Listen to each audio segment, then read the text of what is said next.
Yes, I'm Batman. I'm Batman. I'm Batman, Alfred. I'm Batman. I am Batman! I'm Batman. I'm Batman.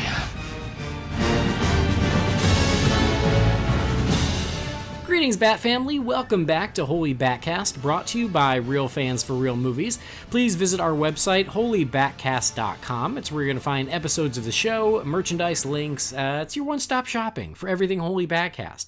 But if you don't want one-stop shopping and you want to follow us everywhere, that's okay too, because we're everywhere. We're on Facebook, Instagram, Twitter, and YouTube. Just search for Holy BatCast. You'll find us. We're the only ones. And if you're a fan of the show and would like to help support the show and keep it rolling, you can also become one of our patrons on Patreon. So that really just helps pay the bills that pop up because of the show, and a huge thank you to all our patrons. So I've got to thank our latest patron, and that is Mr. Matthew Evans, who just pledged to the show. So Matthew, thank you so much. So glad to have you on board. We can't say thank you enough. So again, anybody who's interested in doing that, you can go to patreon.com/holybatcast. We are also part of the Real Fans Podcast Network, so if you can't get enough of all this nerdy talk, there are a bunch of other shows you can check out. There's Real Fans for Real Movies, or RF4RM, the original show, all about movies past and present. There's also Disorder, every Disney film, where we're looking at every Disney animated feature in order. And then finally, Please Rewind, the RF4RM Retro Show, which is the newest show where Tim Rooney, Jamie, and Guy are looking at older movies as well. You can check out all those shows at rf4rm.com, or you can just search for them by name wherever you get your podcasts. As always, I'm your host, Andy DiGenova. Hi, and if you'd like to follow me when I am not talking about Batman, you can just follow my personal page on Instagram or on Twitter. It's just my name, Andy DiGenova, because I am boring that way. Now, in this episode, we're going to be talking about something we don't get into enough on this show, and that's video games. Batman, he's big in all media, but he's big in video games, and mostly I am a slacker when it comes to video games, so I have no one to blame but myself. But I finally jumped into Batman the Telltale Series, and I fell in love with it, and so I wanted to talk about it on the show. Joining me to talk about that game is not Jamie, because as we talked about on the last episode, I knew Jamie wasn't going to play the game in time. He admitted that. So he's taken the week off so he can talk about God knows what on Please Rewind. So I called in the troops. First joining me, someone you heard relatively recently when we talked about A Lonely Place of Living from the Everyone Loves the Drake podcast. It's Rob Myers. Hey, Rob. Hey, how's it going? Thanks for having me back on. Of course. I'm glad that we didn't wait so long this time. Yeah, any chance to talk about Batman and video games is good by me. I know, and I feel like we were not quite delivering on the promise of the show to hit Batman in all media, because whenever it comes to video games, I'm like, I ain't got time, so I just glaze right over it. Also joining us, it's a voice you know well from this show, from Real Fans. He is on our bench of standbys whenever Jamie can't join us. Not that we don't love him on his own. That's not the only purpose he serves, to be clear. But you also might know him from his show, Dark Tower Radio. It's Jeremy Lloyd. Hey, Jeremy.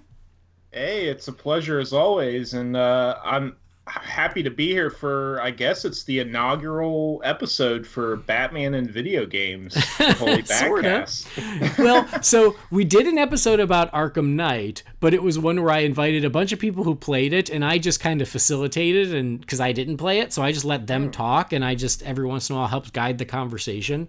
So that was a thing.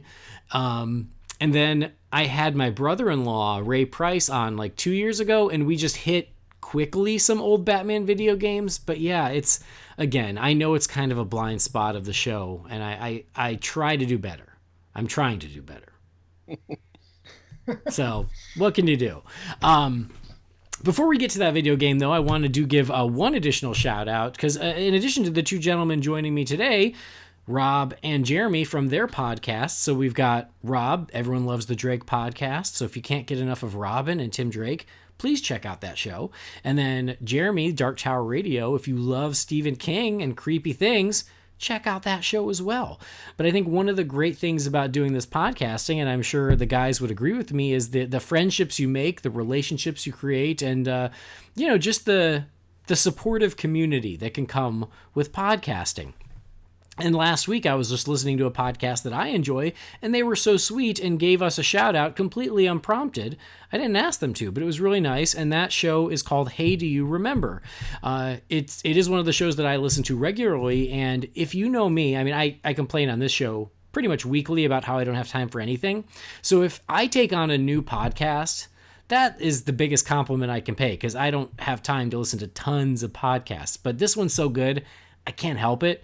It's Hey, Do You Remember? And they also look back at shows essentially from our childhood, they look back at movies for essentially from our childhood 20-ish years ago, and break them down, see how they hold up. And it's one of my favorite shows. Those guys are awesome. So Chris, Carlos, Donna, you guys rule. Thank you for the shout out on your show. And so happy to repay it in kind. If you guys are out there looking for something new to listen to, it doesn't get more entertaining than Hey, Do You Remember? So check out that show.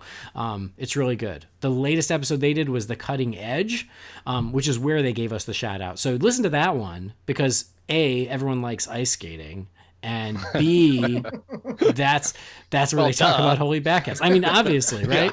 Yeah. Anyway, so huge thank you to Hey, Do You Remember? Love you guys. And everyone out there listening, you can check out those shows after you listen to this show, and then after you check out Rob and Jeremy's show. I love hearing about new shows like that. As you were talking, I was writing that down, and my wife loves that movie.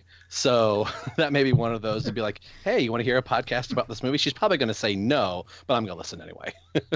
Yeah. Well, and there's tons of podcasts out there, and a lot of them, like, I'll sample, and it's not that I don't enjoy them, but it's like TV shows where I'm like, I can't take on any new ones. And that's kind of how I am with podcasts, where it's like, I'm sure it's great, I just don't have time, like, my hands are full. But this was one that I made the time for because they're just really good. They got a great chemistry over there. Yeah, it's a lot of fun. That one's in my queue on my podcast app, and I always look forward to seeing what they're gonna cover next. It's just a great podcast to turn on and just go down memory lane with. Yeah.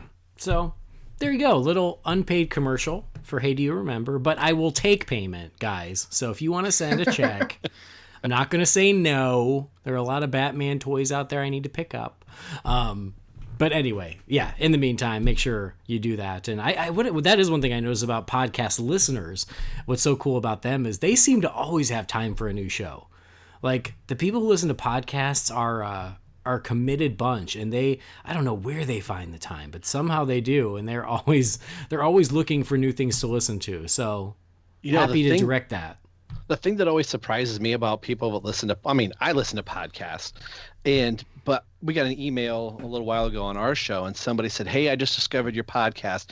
I just binge listened to your whole show, and I'm all caught up. And I was like, we just recorded our 69th episode. And like, how long did it take you? They're like, 2 weeks. And I was like, holy crap. You listened to 68 episodes in 2 weeks?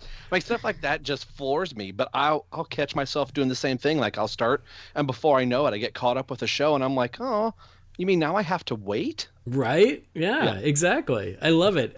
For Disorder, which we've been having a blast doing, we get quite a few emails because that one's not weekly. It's not as regular. But I get emails where like, I've listened to every episode a couple times. And I'm like, a couple times? Like, God bless you. Like, I'm not complaining, but good on you. That's amazing. I love it. So, it's so cool. And it is amazing where like these people randomly find you, which is kind of fun to watch too. But some of it, it's all from stuff like this, where it's like, oh yeah, I liked when Rob was on Holy BatCast. I should check out Everyone Loves the Drake, and I agree, you should. So yeah, it's super fun. But anyway, that aside, I do want to talk about video games because I never do. And it's so exciting. It's a brand new day for Holy BatCast. So this was something that I kind of jumped in a few weeks ago. It wasn't even that long ago. And I had been wanting to play Batman Telltale, or the official name is Batman the Telltale Series. I've been wanting to play that since it was released, and it was released in the late summer of 2016, and then the episodes were released through Christmas. So it was like one every month or so. And I wanted to play it then, But again, as I've mentioned on the show, when it comes to video games, like I don't keep up with them. And the latest system I have is my PS3. I never jumped forward to a PS4 or a Xbox, whatever they're on right now. What is it? Is it Xbox One right now? One, I think, yeah. Okay, see, this shows you what I know, right? I'm like, whatever the current Xbox is, it's something, because those are kind of the two biggies. But my PS3 is like full as far as storage goes, so it was like that was kind of the barrier where I was like, well, I don't want to jump into Telltale because I got to find things to delete on my PlayStation, and that's just stressful. And what if I want that stuff later? And I don't know. I'll just, I just kept putting it off. And then I got in a conversation on Facebook with just geeky friends and someone you've heard on this show and on Disorder, Hunter Fagan. We were talking about Batman Telltale, and I was like, guys, I want to play it, but I don't have space on my PlayStation. Maybe I finally just suck it up and buy a PS4. But I would literally be buying a PS4 for this and for like Arkham Knight and maybe Injustice 2. And that's it. Like I would only want it for the DC games. I'm just not the gamer I was in my youth. And I'm like, God, it just feels like a large expense to make for 3 games. And someone's like, well, just play it on your iPad. And I knew it was on the iPad, but I was like, well, it's probably sucky on the iPad, so I didn't even entertain the notion. And I think Hunter was like, no, it's fine on the iPad. Just play it on the iPad. And I was like, oh my God, like a whole new world has opened up to me. And so I was like, well, let me try it. And I played the first episode on the iPad. I'm like, this is great. This is fine. I love it. I have no problem playing it on this. And so I jumped in head first and got through so much of the game so quickly, because if I had known how hassle-free it could be on my iPad, I would have done it a year and a half ago. I didn't even realize it was available on the iPad. Did it come out at the same time, or was it after the fact of the last episode that was released? I think it was the same time, but I can't say for sure because I wasn't paying close enough attention. Huh. But like I knew previous to this, I had played the Back to the Future Telltale game on my PlayStation 3, but I knew that was available for the iPad. But again, I was like, oh, I'm sure these games play crappy on an iPad, so I'm not going to do it. But I played that, and so if they did it for that one, and that was like already like, God, not even, more than 5 years ago at this point. Mm-hmm. And that one was awesome, by the way. Like I loved it. But yeah, so I would assume that they did it for this one too, but I just assumed it was going to be bad on an iPad, and boy, was I wrong. And I'm so glad I was wrong, because also I was able to get all 5 episodes for $15. That's great. So it was like the best deal ever, $15 to play through this whole game. And then, as I started playing it and getting obsessed with it, because I dove in head first, I started messaging the folks I knew who were playing it. And I talked to you, Rob, and then I talked to Jeremy, and Jeremy was like, oh, I've been meaning to, but if you think it's worth it, I'll play it for the show. And he did. So hence why we're here. Yeah, it was one of those, I was similar to you, Andy. I have become, I kind of a hypocrite, because I always kind of criticize people who are, becoming, obsessed with, the social media stuff where they don't do anything. Like, your Blu-ray collection sits on a shelf. You never play Blu-rays anymore. Like, I have noticed I've become very lacking in my video gaming. Like, I don't turn on my PlayStation hardly anymore. And like, I haven't even played Arkham Knight yet, which I'm ashamed of, but I just haven't. I haven't brought myself to buy a PlayStation 4 for Arkham Knight, and it would literally right now it'd be Arkham Knight and Injustice 2 would probably be the only 2 reasons I would buy one. But I haven't turned my PlayStation 3 on in so long. I just can't bring myself to pull the money out to buy it.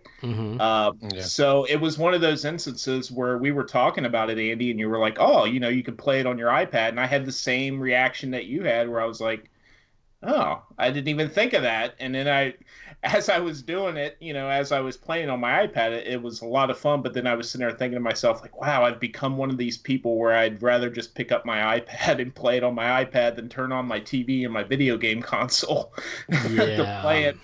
But it was a lot of fun. It was very convenient. Knowing that we were going to do this episode, I was able to, pretty much play it whenever I had free time. Just pick up the iPad and get a few hours in on it. So yeah, it was a lot of fun. See, I'm It's on so the other damn side. convenient. Yeah, see, I'm on the other side of the fence. I'm a physical copy guy. I always say I don't like buying air because they can take air away from you and go, "Oh, your service seat you were doing that on? Yeah, it's done. It's closed."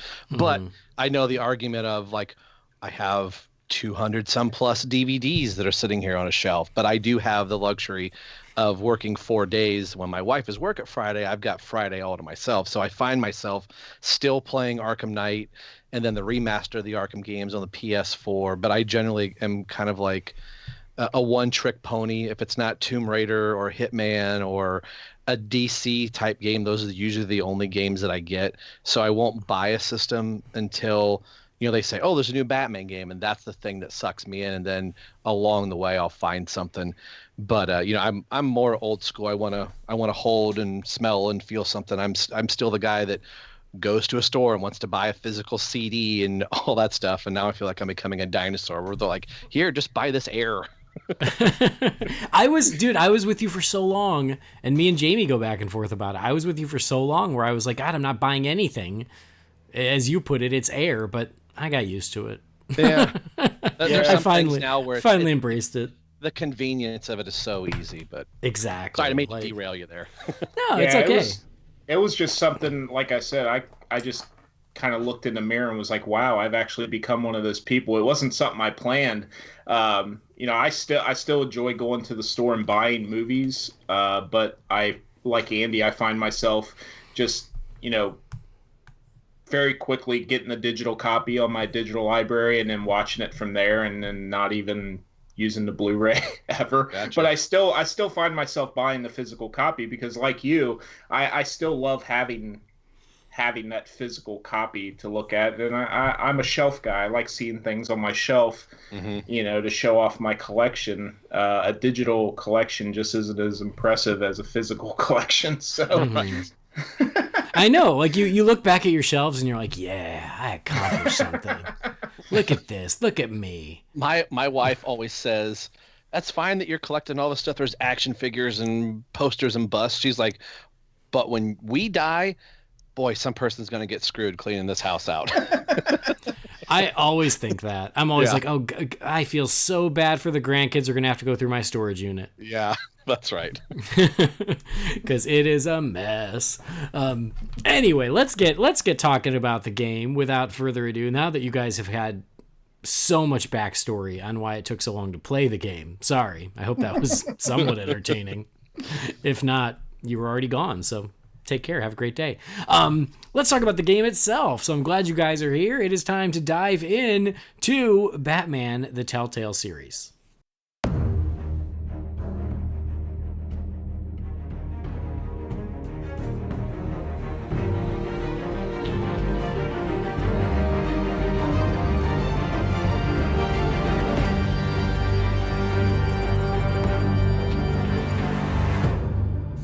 As I said earlier, this was released in 2016. The first episode came out in August of 2016, and then it seemed like it was a new episode every month from that point out. I got to it a year and a half later, which for me is really quick. So I'm going to take it as a win. But released by Telltale, who do these really interesting, very story-based, lots of click and point type games. Because it's more about the story than it is the action gameplay. Would you say, if you put it that way?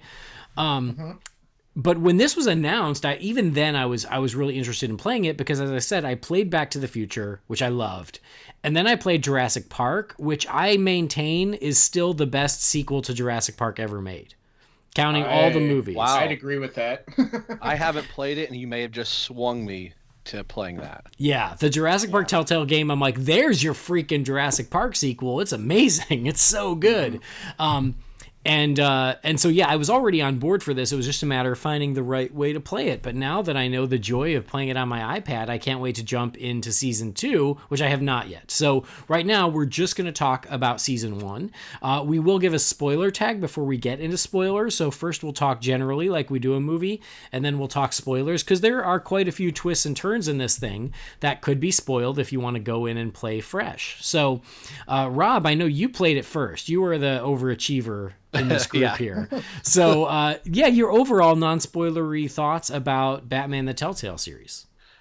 Interesting would be the first word that I would describe it, being like living in the Batman Arkham universe for so long.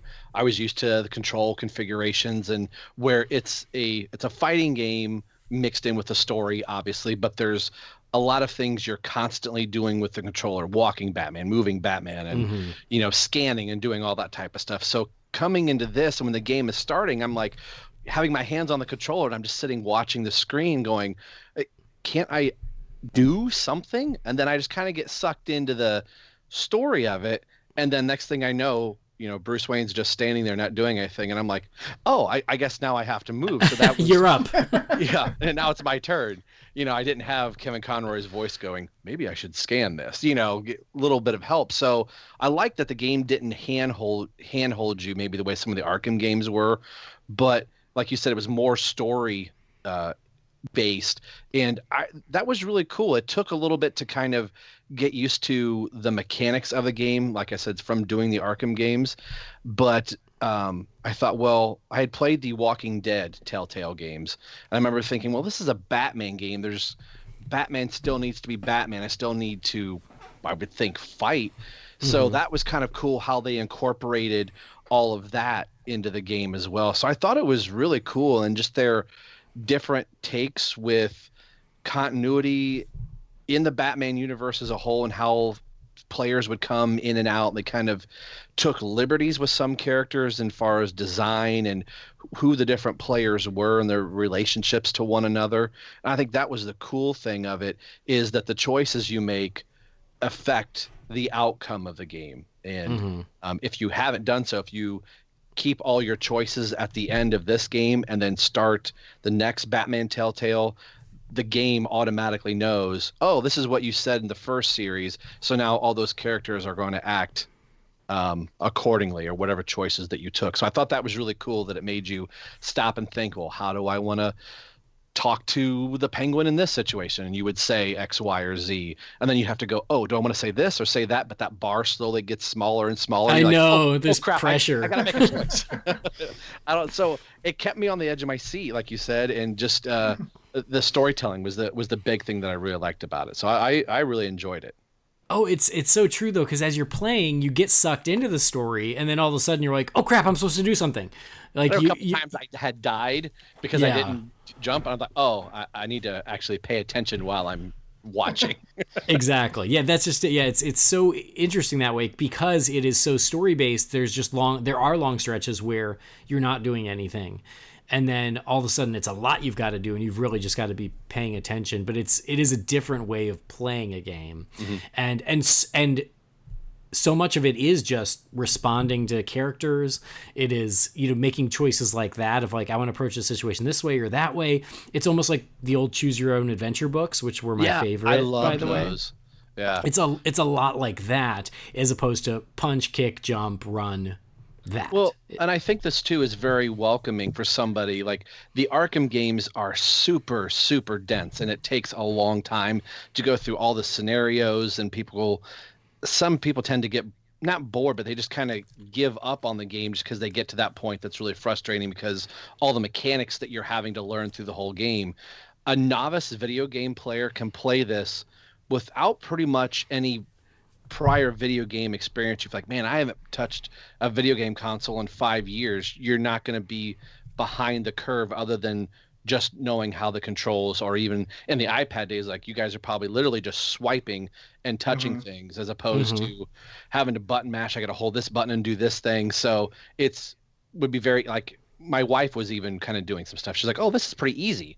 So I thought that was a really cool route to go with Telltale too, that they want to make it easy enough for you to play, but the story is the main part of the game.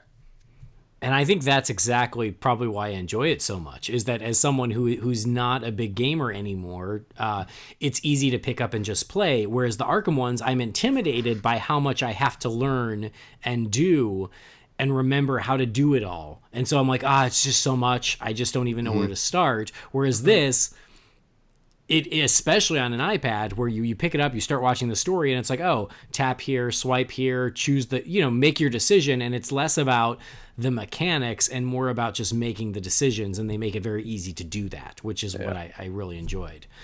Jeremy, what about you? What are your overall thoughts now that I forced you to play this? Oh, well, I hope you don't regret it. I do not regret it.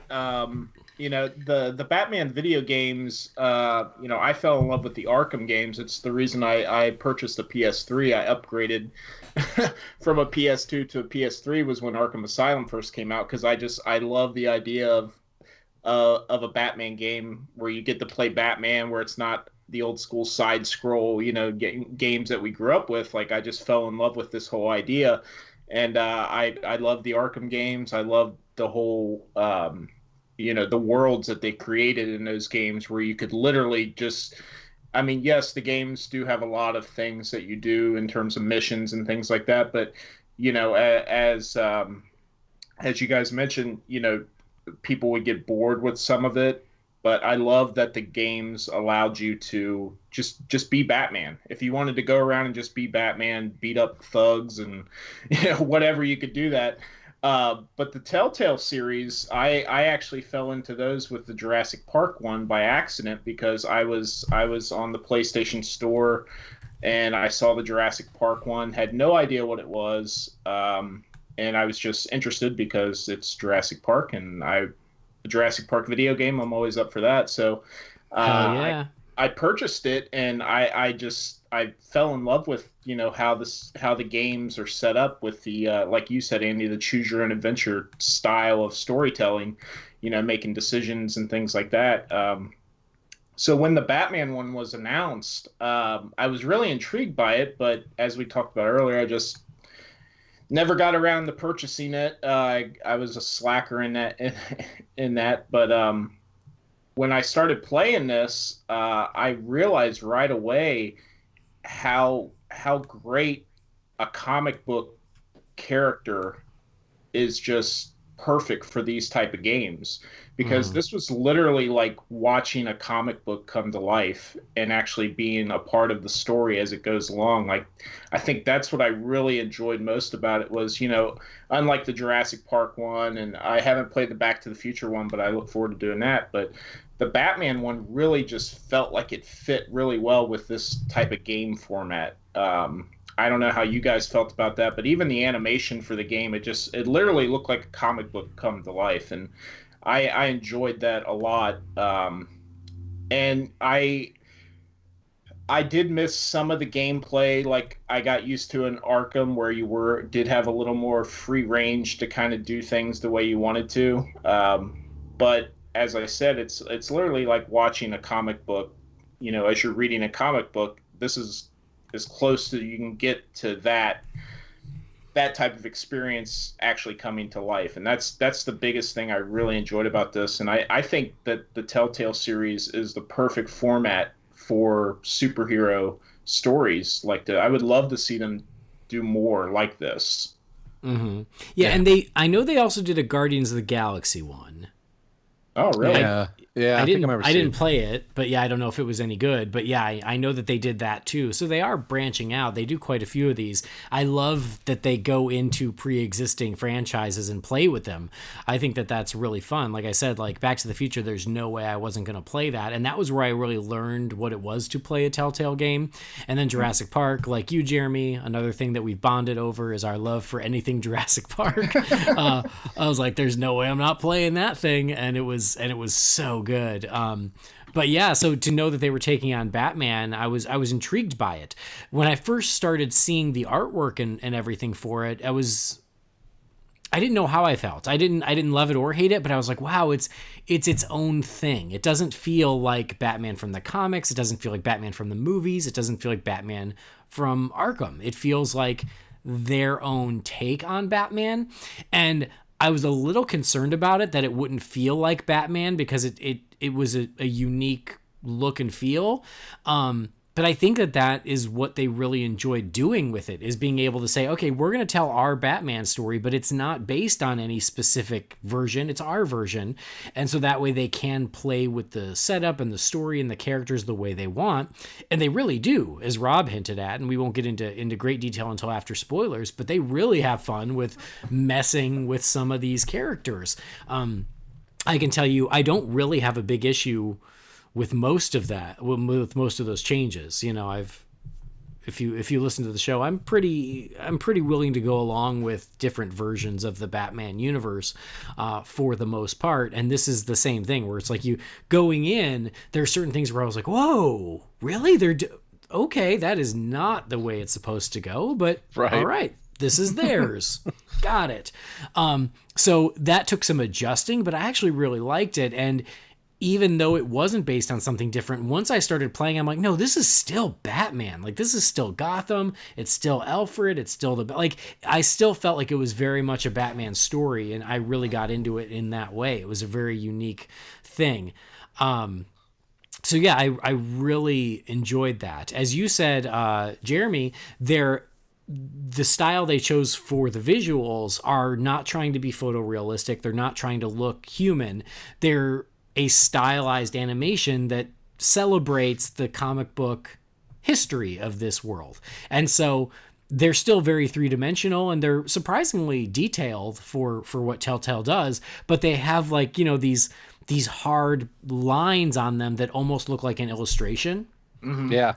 So it's an interesting kind of amalgam of a comic book drawing and a 3D animated character.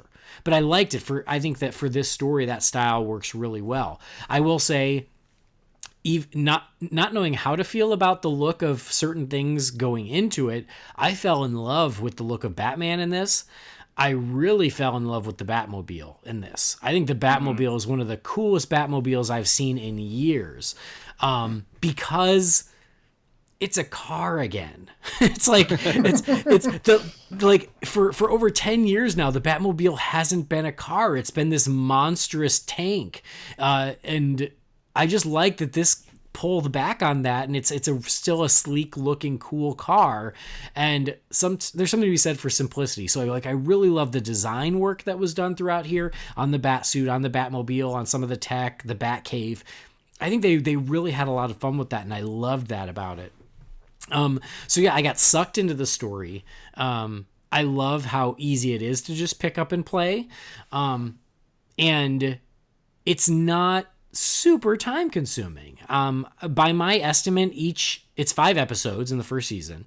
And by my estimate, each episode took me about 75 minutes. Yeah. Yeah. That's about right. Yeah. Yeah. So not quite an hour and a half per episode. So it doesn't feel like this massive time suck where you're not getting anywhere. You get somewhere fast, and it's easy to pick up and put down. As you said, Jeremy, like, well, when you had an extra half an hour, it was easy to pick up and play a little bit and put it back down. It didn't feel like this all-consuming thing that everything else was going to sacrifice for. So I loved it. I had such a good time doing it and playing it and seeing those twists and turns as they went. Like I said, I really got into this version, and I like that they weren't hampered by what came before. I will also say I love the music. Yeah, the music was great. Yeah. The music was great in this. The voice acting was great. Troy Baker, who is now often the Joker, is Batman in this. Mm-hmm. A lot of these other voice actors I did not recognize, but Troy Baker was one of the big ones that I was, oh yeah, of course, him. Everyone else, I don't know them by name, except for John Doe, in quotes, who we can talk about again in spoilers. That is Anthony Gruber, who is famous for looking like a young Harrison Ford. Oh yeah, that's Have you ever seen that? Yeah. Yeah. So that was the only other name as far as voice acting that I recognized. So he's playing John Doe. But yeah, Troy Baker is Bruce Wayne Batman. But I think the voice acting is great. These characters all feel like themselves. And what was really interesting is just because of the nature of the gameplay, making certain decisions. There were certain decisions that I made where I regretted it almost immediately. Yeah. No, I didn't want to do that. Where I was like, that seemed like a good idea, but nope, it was a bad one. Right. But then there are certain things where you can tell like that the entire story is going in a direction where I'm like, okay, nothing I would have done would have prevented that. Yeah. Right. So yeah. because there can't be a story unless this thing happens. So that helped me a little bit. Yeah. Help me feel a little bit better. The things where you're like, no, I'm not going down that hole. Clearly you have to do that or we're not going to get to the end of the game. You're like, that type of stuff. Exactly. Well, there was like, I mean,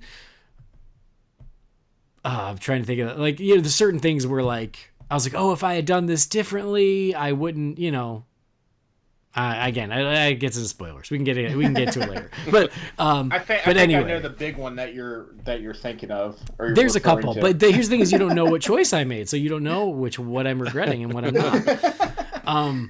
But what's so interesting though is like I only know my version of the events, so I don't know how that's going to differ from your guys's and what changes based on what decisions we all made.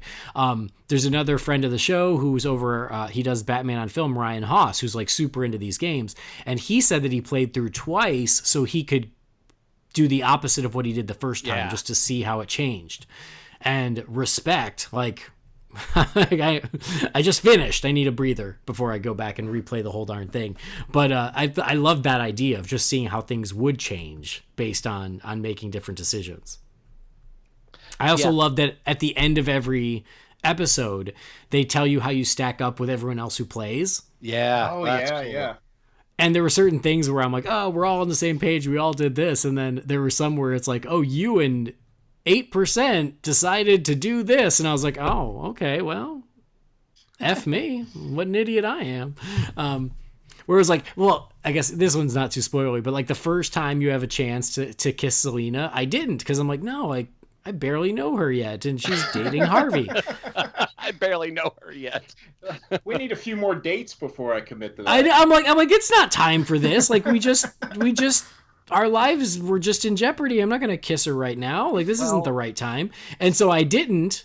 And it was, it was all fine. But at the end it was like, oh, you and 6% did not kiss Selena. I'm like, oh, all these horny fanboys are like, kiss her now, kiss her now. Well, I was on that side because I thought, well, I'm Playboy Bruce Wayne. I think I'd kiss a girl. I don't care. I'm Bruce Wayne. I can kiss a girl because I am Bruce Wayne. So I did. It was less about not kissing her and more about like the situation was just a weird time to kiss her. And I was like, right now? Like we're hiding behind a car getting shot at. Like it just doesn't seem the right time to kiss her. But I guess that's just me. That's just an Andy thing apparently. Anyway, I don't think that's too spoilery, but overall, I love the game. And for those of you out there who aren't big gamers like me, or even if you are big gamers, I can't recommend it high enough. I got sucked in. I really loved the journey we went on. I liked meeting these versions of these characters. As Rob said, you get a penguin here. It's a very different penguin, but I liked it. I thought it was really cool. You don't get the entire Rogues Gallery. In this one, they practice quite a bit of restraint as far as the Rogues Gallery go. You get some cameos, but generally the Penguin is the big one. And then you meet a new villain who's the main villain, and that's Lady Arkham and the Children of Arkham. Yeah. So they create a new villain, and that's really the main antagonist for the series. And then the other ones, like there's some smaller cameos and whatnot. It sounds like, just from what I understand, is in season 2 they really go in big on the Rogues Gallery. They were saving it. So that was just something interesting as well. Anyway, we want to talk about kind of certain details of the plot and everything, but I can't recommend it enough, especially if you've got an iPad. You can't beat it for $15 to play through this. I said Jurassic Park Telltale is the best Jurassic Park sequel I've seen. This is one of the best Batman movies I've ever played. It really felt like it. I felt like I was playing a Batman movie, and the story was that engrossing that I think any Batman fan would enjoy the journey. It'd be super fun. And yeah, kiss Selena at your earliest convenience, apparently. Hey, something tells me you and Jamie would be in the same. Jamie would be joining you in that percentage if he was playing the game. Well, but then, the second chance, I was like, well, apparently I was supposed to go for it already, so here we go. And I think that was just it. Is I was like, well, like things are weird with Harvey, and like, I don't want to make it worse. And apparently, nothing I would have done would have prevented Harvey from losing his shit. So might as well get lucky in the process. Yeah. So anyway, play the Telltale series. Again, you can't beat it for the price, and it's a really great Batman story. But at this point, we're going to start talking spoilers, and so if you don't want to be spoiled, especially some of the bold swings they took with some of these characters, bail now, go check it out, come back. If you don't care, then great. Look at you, you're so brave. But here you go. Spoiler time. We're over the wall, as we like to say. Anyway, I guess let me hit my biggest regret, and it's not super regret, but I still thought it was the right decision in the moment, but after seeing what happened after, I was like, oh, apparently I was supposed to go the other way, is I saved Harvey instead of Selina. Oh, wow. Oh, wow. Because in my mind, Selina can handle herself, and Harvey can't. So I saved Harvey, and Selina, yeah, she got injured, but she was still fine. And I was like, yeah, like Selina's, she's tough, she's fine, but Harvey isn't. And so I saved Harvey, but because of that, he never turns into Two-Face in my version. Oh, really? Wow. Yeah. I was just going to ask. All right. That was the one I was curious about when you were, hinting at, a decision. That's the one I was thinking. I was wondering the same thing because I saved Selina because I was like, well, Harvey's going to turn into Two-Face no matter what, is what my viewpoint was. So same here. Well, and that's what I should have thought. But I was like, but again, I feel like even though you make choices, the story kind of writes itself to go back to where it needs to. Mm-hmm. And so I just assumed, oh, well, he'll just become Two-Face at another point when it's out of my hands. But at this point, I was like, oh, again, Selina doesn't need saving. She's Catwoman. She's fine. Harvey does. And the story never righted itself to where he became Two-Face. So the whole time I was waiting for him to become Two-Face, and he never did. And I was like, weird. Why would he not become Two-Face? And then I go on YouTube, and I'm like, oh, no, apparently he did if I hadn't saved his ass. So you missed a whole chunk with Two-Face then. Well, from what I can tell, and for people who played both versions could tell me, he still does all the same stuff. He just does it as Harvey instead of Two-Face. Gotcha. So yeah, he still commits Bruce to Arkham. He still blows up that part of the city. Gotcha. He still invades Wayne Manor and goes after Alfred. He still does all that stuff, but in my version, he's still just Harvey when he did it. Gotcha. I need to mention here from Ryan Haas must have heard you. He sent me a message because he knew I was on the call with you. He said, don't forget to mention Paul Sloan. Paul Sloan was Two-Face number 2, and they use his origin from the comics for the Telltale's games with if you get him to turn into Two-Face, the light breaks in his face. He sent me a little clip. I'll post it on I'll tag you in it if people want to kind of see where that came from. Once I saw that artwork, I was like, oh, cool. So that's where that version of Two-Face came from. Little tidbit there. Yeah, I was curious about that. When that whole scene plays out, I was like, oh, that's an interesting...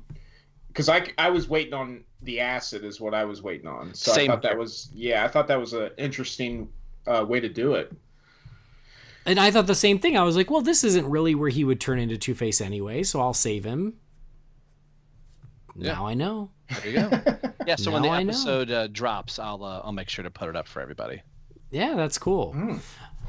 So yeah, that was one of the big regrets I had. The other one, it was super early on, and it's a stupid small thing, and that's why I didn't think it was a big deal. Was I shook Falcone's hand at the very beginning? I didn't, and I was like, well, even though you don't trust this guy, like, I mean, there are plenty of people I meet in real life who I don't like, but I still shake their hand, like. That was one of those where I was like, well, like, even though you don't want him here, you're still Bruce Wayne. You're not Batman. And so I shook his hand, and then immediately where it was like, your guests will remember that. And I'm like, oh no, take back the handshake. Now, doesn't that come out, the handshake moment, because of the things he's saying about his father to Bruce? If I'm remembering that right. Yeah, okay, because once everything hits the press, it's like, Bruce was seen with Falcone in his home, and they even shook hands. Okay. And again, I don't know that I don't think not shaking his hand would have changed anything, because you still end up losing your spot in Wayne Enterprises, right? Right. Mm-hmm. I think you lose your spot no matter what you do, because again, the whole game couldn't exist unless that happens. So that's why, like, there's certain things like the history of Thomas Wayne is going to come out no matter what you do. And I tried so hard to not have that be a thing, but I'm like, well, there's no game if that doesn't happen. So shaking his hand or not shaking hand, I think in the grand scheme of things doesn't change anything. But looking back, once they used it to attack you in the press, I'm like, damn it, I shouldn't have shook his hand. Things like that. I couldn't help just having a big head in the Falcone scenes. I was a jerk to him every chance I got. I didn't play his game at all. Good for you. Like, I can't help but put myself in the situation is the problem. Is I'm like, oh, if this was real life, what would I do? Yeah. I wouldn't want to, but I would still shake his hand, because I'm thinking of as me. I'm not thinking, oh, it's a game, do whatever the hell I want, who cares? I'm putting myself in it. I think I'm the middle road between both of you. I started like, okay, this is Bruce Wayne's party. This is how he's going to act. And once you start talking smack about my dad, then it's like the pleasantries are gone. You're disrespecting my family. So that's where I stopped playing. 'Cause I think Bruce would be like living in that society. He's going to want to glad hand as many people to kind of keep himself under the radar. But you've got a company and a fortune to worry about and all that stuff, but family is blood is thicker than water. So I think that's where I started going, yeah, screw you, buddy. You just talked about my dad. I did exactly the same thing. Once the conversation started in that, whatever the study, wherever the pool table was, once that conversation started and Falcone started bringing up Thomas, that was when I stopped being nice. But the initial part where it was just like, oh, he's here, Harvey invited him, now it's awkward, like, what do you do? So I will say that was one of the riskiest things they did with this game. And I mean, it's really the backbone of the entire story, is essentially compromising Thomas Wayne and showing that Thomas Wayne did some not great things in his past, and now they're coming back to haunt Bruce. I think as a storytelling device, I think that's great, because it's the sins of the father, and I think that that's a really compelling arc to take, of now Bruce having to come to terms with that, make amends for it, protect his image in spite of it. Like, I think all that's really great, but I kept waiting for it not to be true. Mm-hmm. Same here. Mm-hmm.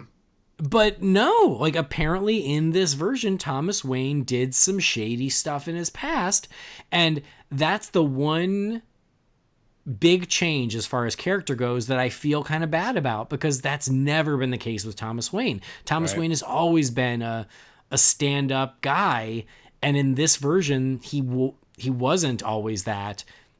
It just makes me a little sad, because your whole life you go, no, Thomas Wayne was a great father, and he was a great doctor, and he gave back to Gotham, and he cared about his city, and he was this great person whose life was cut tragically short.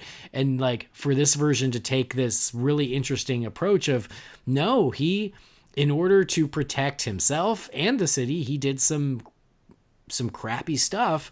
It just took a lot of getting used to for me. Yeah, that was one of the big things for me with it, that I think for a lot of Batman fans, there's some sacred ground that, like, you don't touch the Waynes. The Waynes they're cut short. Their life is cut short. They leave their poor son in an alley, and they're setting up all this stuff. So to kind of twist that, like, I had a physical reaction playing that game. I'm like, no, it's a lie. We're just getting under Bruce Wayne's skin. Yeah. And the more that it goes on, I'm like, oh, I don't want this to be true, which I kind of liked, but it really made me feel dirty. Is the only way I could yeah, I could say it, that when you have to start coming to that realization as Bruce, and the questions that you're talking with Alfred, and then Alfred's revelations and those type of things, it makes you take a different look at the Batman character and I think that was probably done deliberately, of like, what buttons could we push on the Bat fans that are playing this game to really make a compelling story, to give you multiple choices in a game. So I thought that was a very bold choice, and I think if it upset some people or made you feel awkward, I think that was done very deliberately, and it was executed very well. Yeah. No, I think that makes a lot of sense, especially because if you're playing as Bruce Wayne and these allegations come up, in your mind as a Batman fan, you're like, oh, of course they're false. And so that informed many of my decisions and my responses, where it's like, this is a lie, this isn't true. Like, that was the statement I gave to Vicky, was, oh, there's no way this is true. And then you find out, no, it is true. And you're like, really? So it almost forces you, the player, to go through the realizations that Bruce is going through. Yeah, it was something initially. I was like you guys initially. It rubbed me the wrong way. I took it all as, I was like, no, it's all lies. You know, they're just playing games with Bruce. And it's still something I don't feel great about.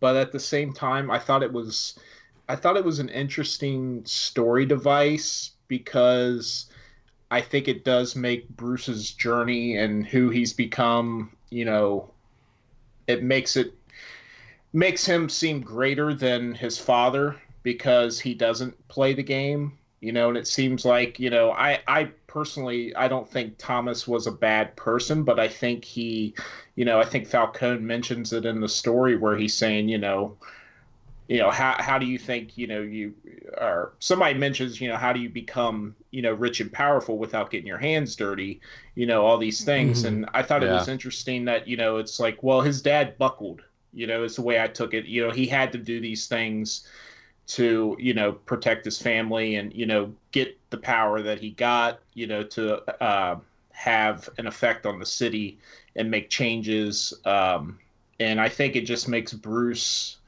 and even his character even better, because he's not going to play that game. He's not going to be that person. He's going to be better than his father and not go down that rabbit hole. So when I look at it from that point of view, I like that they took that risk and, went down this Elseworld tale, as Jamie likes to say a lot, and kind of change it up a little bit, because I think it is interesting when you think about it from that perspective. Yeah, and it just took a lot of getting used to on our part, of being like, okay, this is not going away, and I kept expecting it to. So it was a bold choice. In the end, I accept it. It's the one that I'm still the least comfortable with, because I don't want to think of Thomas Wayne that way. But to your point, it does show that, like, Thomas Wayne compromised for I think what he thought was going to be worth it. And, it's up to you whether you think it really was, but Bruce doesn't make those same compromises. So he ends up being stronger than even his father was. Yeah, definitely. I think the other big change, which this one I kind of dug because I never saw it coming, is Vicky Vale. Yeah. I didn't see it coming, but here's what I love about it. So, I mean, if you're listening to this and you haven't played the game, you're introduced to this mysterious villain, the Children of Arkham, and they have a leader. And at first I think it's just the leader of the Children of Arkham, and then we learn as the story progresses it's indeed Vicky Vale, and then they start calling her Lady Arkham. So I appreciate them creating a brand new villain for this, Lady Arkham. Like, that's I think just a really great premise for a villain anyway. And the fact that it's Vicky Vale, at first I didn't know how I felt about it, because I was like, what? Like, Vicky Vale? That's crazy. But at the same time, I think that especially over the past 10 or 20 years, Vicky Vale as a character in the Batman mythos has kind of been rendered obsolete. Yeah. She doesn't really show up much, and if she does, she doesn't matter much, because Bruce's romantic affections have been so focused on Selina and Talia that Vicky's kind of been left out in the cold. And to bring her into this, I was like, oh, great, Vicky Vale. I just assumed, it's another plot device, and they're using an established character to help give us information and to be maybe to give you an option between Selena and Vicky or something. Like, you know, I didn't think twice about it. But to take a character who hasn't been super relevant in the comics in a lot of years and give her this new take and turn her into a villain, I actually thought was pretty inspired. And then they wrote, you know, this whole backstory for her and everything. But I thought it made for a compelling villain. It made for a twist that I never saw coming. And it made Vicky Vale matter again. And Jamie will appreciate this if he ever listens to this, is that they also make Vicky Vale a physical threat to Batman. Yeah. Like, she's so badass that Batman has a hard time taking her down.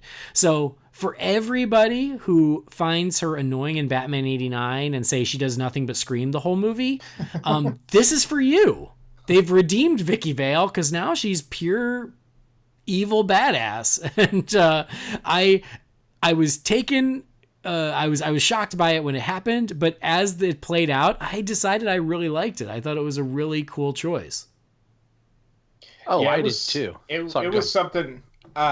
It was something I immediately was Googling because I mean, I'm not as fluent in the comics as probably you guys are, but I was like, I've never heard of this character. I've never heard of this twist. Like, is this something that actually happened, or was this something they strictly created for the game? And it was a nice surprise, and I didn't. You've never heard of Lady Arkham?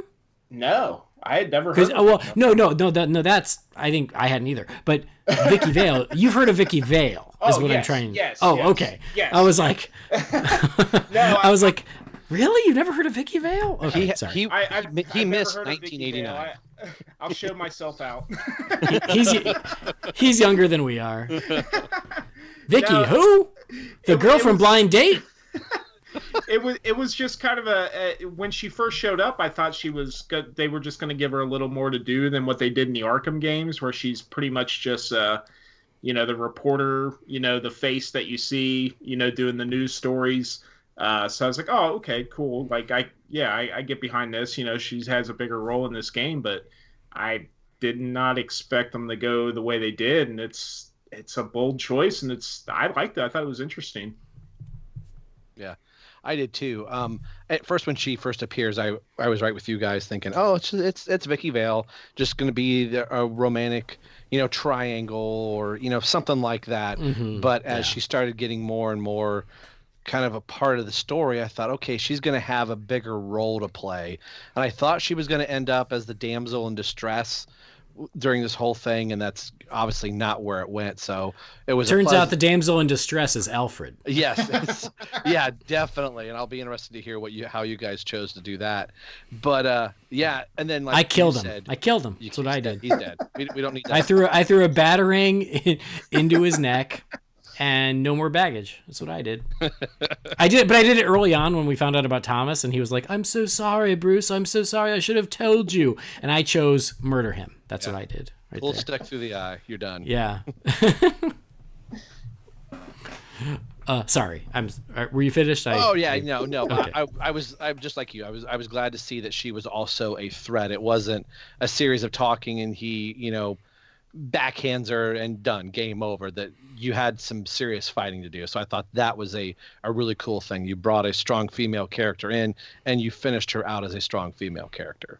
Absolutely. And I liked Lady Arkham well enough where I was like, I would be fine with Lady Arkham making her way to other stuff. Yeah. Because I'm always excited when someone can create a new Batman villain that works, because it's hard to, almost 80 years of Batman villains. It's hard to come up with a new one that doesn't feel derivative or lame or, like forced. And this one, I was like, wow, this was a great idea for a new villain. And I would not mind her coming back somehow, some way, somewhere. Yeah.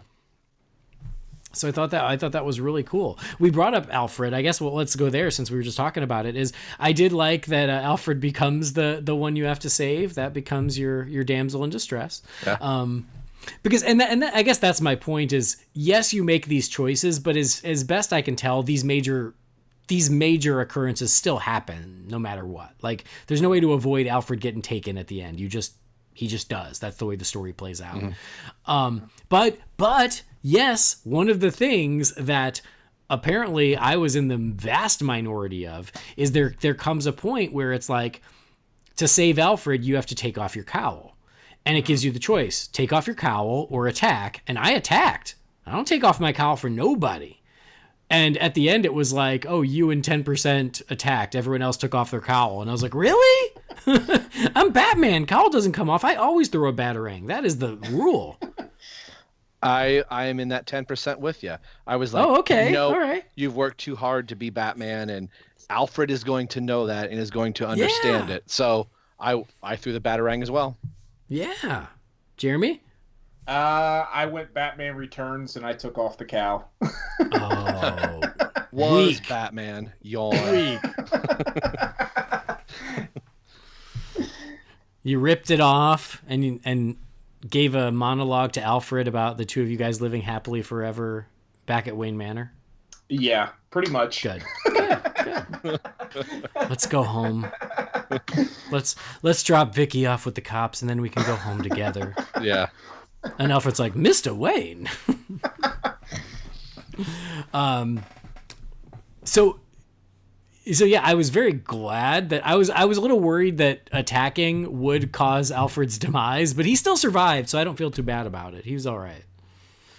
He takes quite the hit to one of his eyes, but he's still around. Yeah, he looks more like Slade Wilson now. Yeah. That's going to be in the sequel. He turns into Slade. Yeah, there you go. They're really going crazy. Alfred becomes Deathstroke. So it's nice to know the flip side. I did YouTube this to find out, okay, what would happen if I did take off the cowl? And apparently, as Bruce Wayne, you take a gunshot to the ear and you lose part of your ear. And that's something that will go forward. So Bruce has to keep up his appearances. So yeah, interesting. Yeah, and it's mentioned in the final scene too. They talk about, his ear, how you're going to explain your ear, and there's a whole dialogue about it at the end of the story. And that's kind of Batman Returns-y too, when Max Schreck shoots him after he takes off his cowl. And it grazes the side of him. Yeah. See? You were on him. See, I was going somewhere with that. I just hope the one thing, it was unclear whether Alfred actually lost an eye or whether he just was injured. And I'm hoping he's just injured. I'm hoping he didn't lose an actual eye. Play the second game. I could tell you the answer, but you can find out. Okay. So yeah, that was my that was the one thing where I was like, well, he's okay. He's all right. Anyway, the other thing, and we mentioned it really briefly, is the Penguin in this. Yeah. So when the Penguin, they really went a different way with the Penguin, and I dug it. I liked it. It was almost like, it felt like an amalgam of Gotham, the show. Yes. And the Arkham Penguin, which is the very Cockney English version, right? Yeah. Mm-hmm. Yep. So it was almost like they put that personality from Arkham into the body of Oswald from Gotham, the show. Yeah. So because he was skinny and young and attractive, but like very English. He and Bruce have a past, and I kept waiting for him to like at least fully kind of transform into the Penguin. I didn't expect him to gain 200 pounds, but I did. I thought at a certain point he would like, get the top hat and the overcoat and the umbrella or something. And he gets the monocle, which I loved. I thought the monocle was super well done. And there is a certain point where he has an umbrella, but it's not like he never goes forward with like trick umbrellas or anything. But I was kind of waiting I thought that transformation was going to happen, and it never fully got there. I hope it continues in the next game. Don't tell me, I'll play it. But like I thought it was a really interesting setup, and it was a really interesting Penguin. I liked him a lot. What did you guys think? I liked everything but the Penguin mask. I thought that was a little too much. That was on the nose. Like, I think we could do without they had the great character model. Even if it was modeled after Gotham, that's fine. But wearing the actual Penguin mask and where the beak seemed like it was 10 feet long, I was kind of like, I didn't care for that. I just would have left him on the model that they had, and like I said, an overcoat or even if they didn't have to go full Penguin, I don't think they needed him to wear the Penguin masks. That was my only diss on the Penguin. I kind of like the penguin mask, if I'm being honest.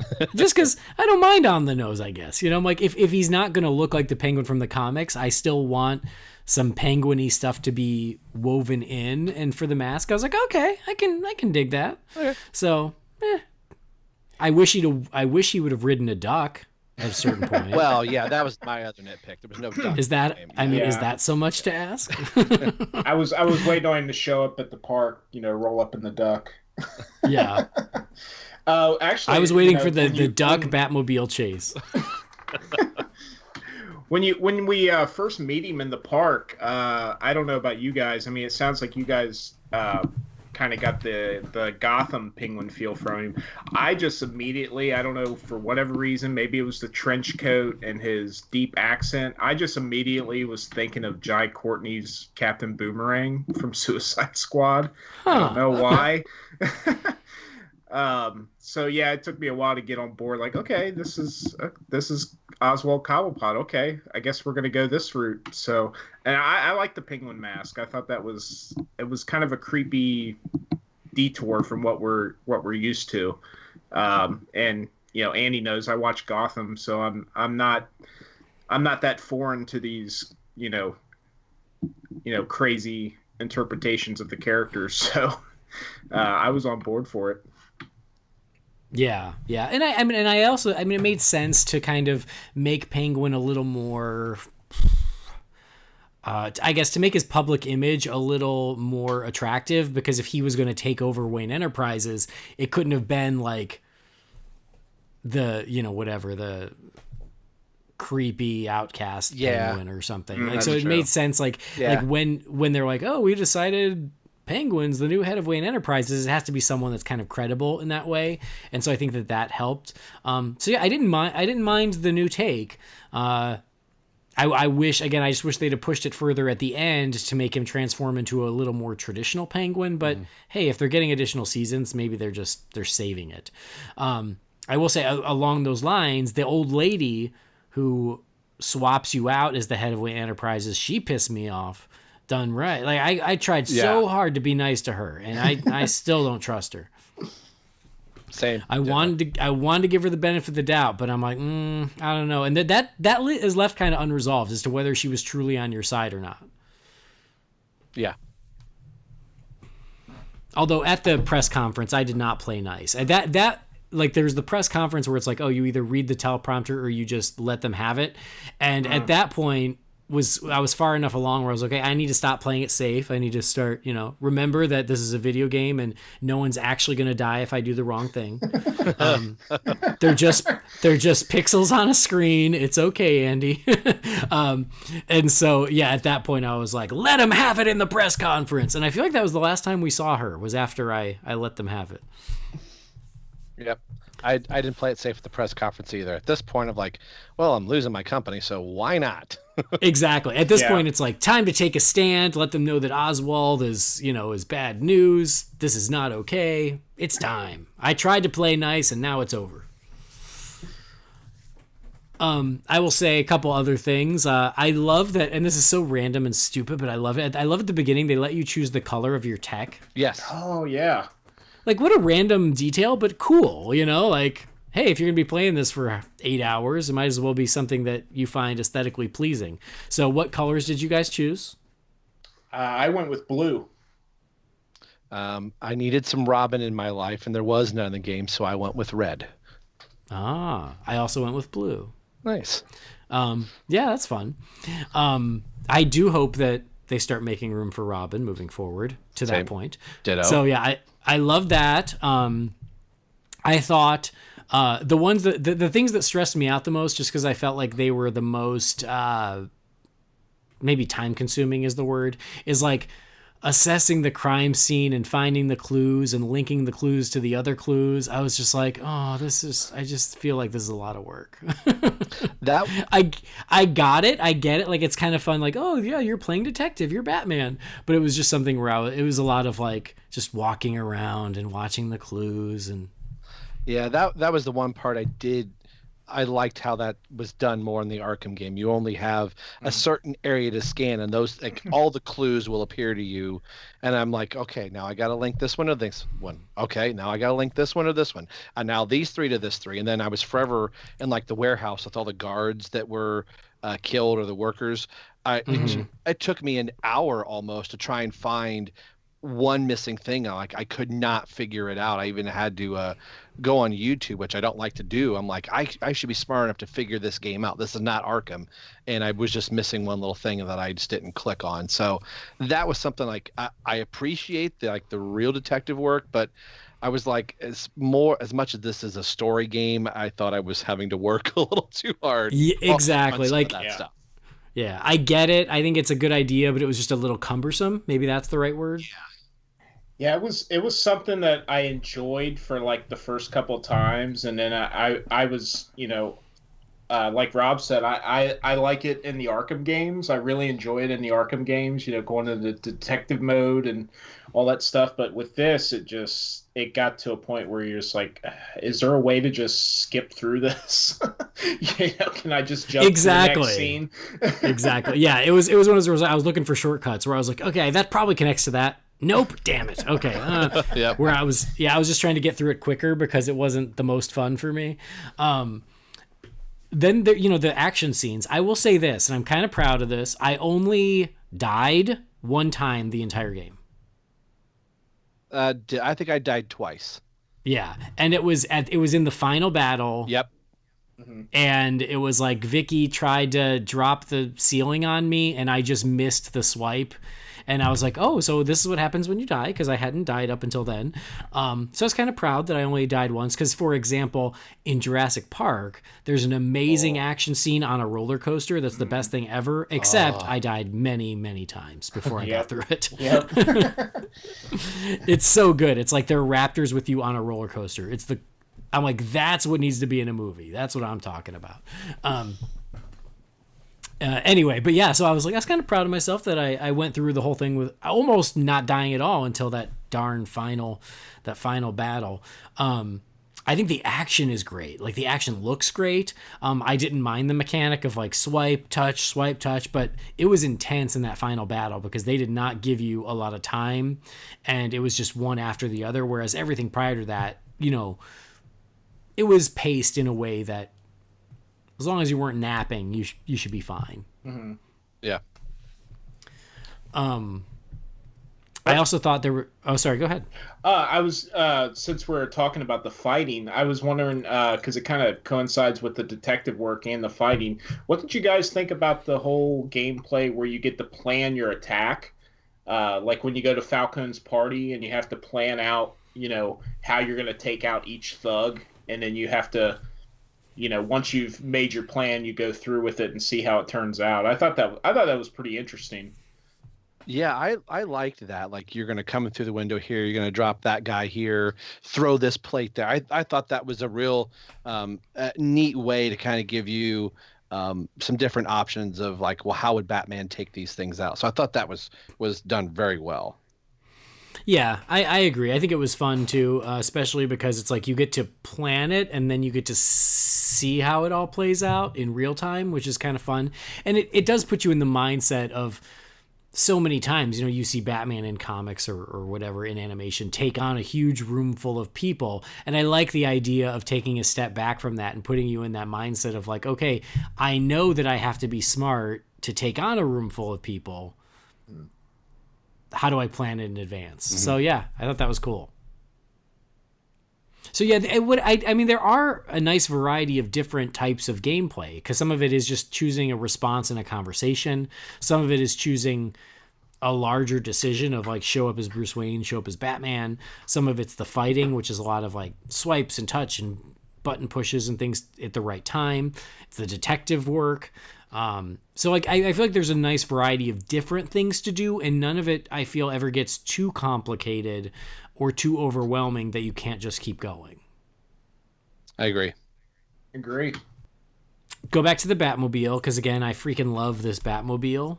I think again, there's just something to be said for the simplicity of it. I love that, and I also thought it was a really interesting angle that it was Bruce's car that transformed into the Batmobile, which kind of reminded me of the old toys that did that. I feel like there was a Batman Returns toy where the coupe would kind of turn into a bat car. Yeah. But I thought that was just another interesting thing where, I liked how they looked at different parts of the mythology and put their own spin on it. And that was another example of like, oh, it's not a separate car. It's Bruce's car. It just has the Batmobile mode.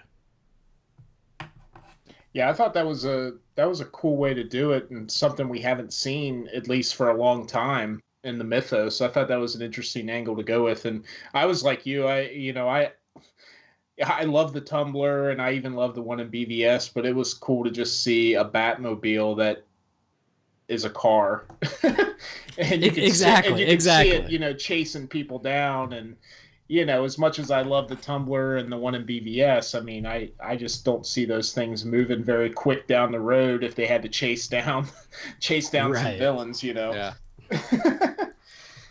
But I guess that's why they have all the heavy artillery, though. So.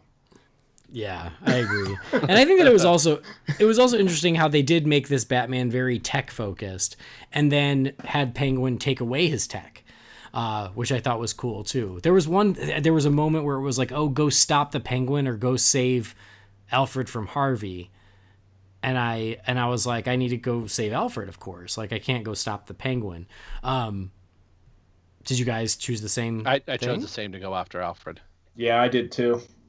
Yeah, I mean, like, when it comes to, you're going to save Alfred, right? I feel like that's the right way to go. And again, I knew that, like, well, we'll get the Penguin. We'll get him next time. That's how it goes.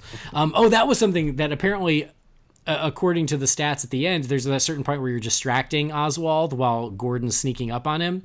And I had him distracted until like the very last second, and then he finally figured it out. And at the end, it was like, oh, only you and 6%, or wait, no, only 6% were able to keep him distracted. Everyone else loses it. So were you guys able to keep him distracted all the way to the end? No, or I couldn't. No. Okay, I don't feel as bad because I was like, damn, so close. It was so close. It was right there. But that I think that is the scene where he's got the monocle and an umbrella. So I was like, okay, that's kind of the closest you're going to get to the fully formed Penguin. But yeah, that was cool too. Trying to think of other. Lucius Fox also plays a big role. I do like that it's very much Lucius Fox by way of Nolan, because it is the tech support Lucius Fox. Yep. Mm-hmm. Which I thought was interesting. Trying to think, and then Selina. We have to talk about Selina, of course. Again, I thought the design on Catwoman was great. I think she looks amazing. It was very much kind of the would it be like the New 52? Yeah, New 52, pre-New 52, and the more of the cat suit, but it's kind of like the tactical cat suit where it's, the only thing that's really not different, she's not unzipped down to her navel. She's right. Pretty, but I mean, it's still pretty much on model of what you would think Catwoman is. It's not like the 90s Catwoman where she's wearing the skin tight purple leotard or anything like that. Yeah, exactly. So yeah, it was that version. I thought she looked great. It was super fun watching that relationship progress, because of course she's involved with Harvey, and then of course she gets involved with you, and that was one of those things. That was one of those where I was like, I know that there was nothing I could do to avoid Harvey finding out, because I did all the right things, and then that stupid cat still gave me away. Yeah. So I was like, okay, they want Harvey to see you no matter what you do. So fine. I thought it was a little strange running around her apartment like mostly naked. I've never played a video game like that. Yeah. I'm just playing as Bruce Wayne walking around, but in his underwear. It was so strange. But yeah, like I think they did a great job with the relationship of Bruce and Selina. I continued to give her the benefit of the doubt, because that's who I am. Mm-hmm. And in the end, it was kind of left in a place where it was like, all right, we'll see you around. But yeah, I think that they did a great job with Selina in this, and especially because turns out Vicky Vale was not a romantic option. It's good that things looked good with Selina, and so yeah. So yeah, I enjoyed that stuff a lot. Yeah, I did too. I think everything you said was right on point. Yeah, it was one of the things I liked about this game and the Arkham games. I just love the Catwoman Batman relationship. So anytime I can get more of that, I'm all for it. Mm-hmm. And this is a yeah. a version that I do like of Catwoman that I'm going to get booed probably by Jordan by this. I like the relationship where they don't quite get together. There's always something. Oh, yeah. That's the way it's supposed to be. That's prohibiting them from getting together. It's like moonlighting. Yeah. They're always supposed to be an excuse for them not to get together. Absolutely. That's why I know that this marriage is doomed. Yeah. Because Bruce and Selena can't live happily ever after. That's not how it works. So yeah, no, I totally dug it. So going in, like, it was funny. I was trying to think of any complaints I had about the game, and I really don't have many. Really, my biggest complaints would be I'm still not 100% at peace with Thomas Wayne being a sometimes a-hole in the past. Like that, I still am coming to terms with.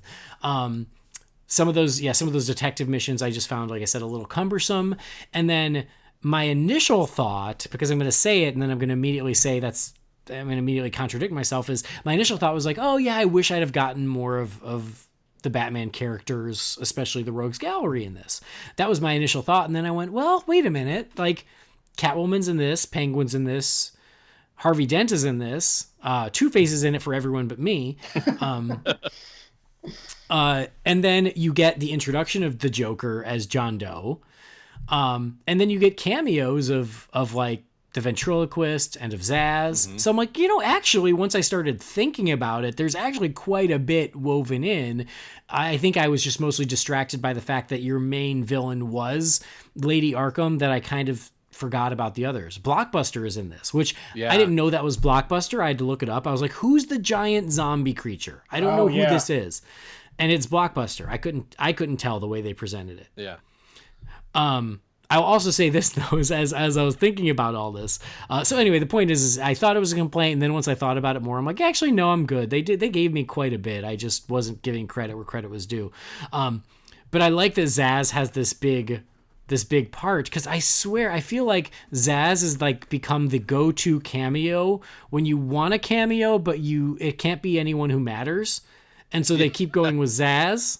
So they did it in Batman Begins, they've done it in Gotham, and now they're doing it here, where they're like, yeah, he's a character, it's Zaz, but we don't really give a crap about Zaz, so he can just be here. Right.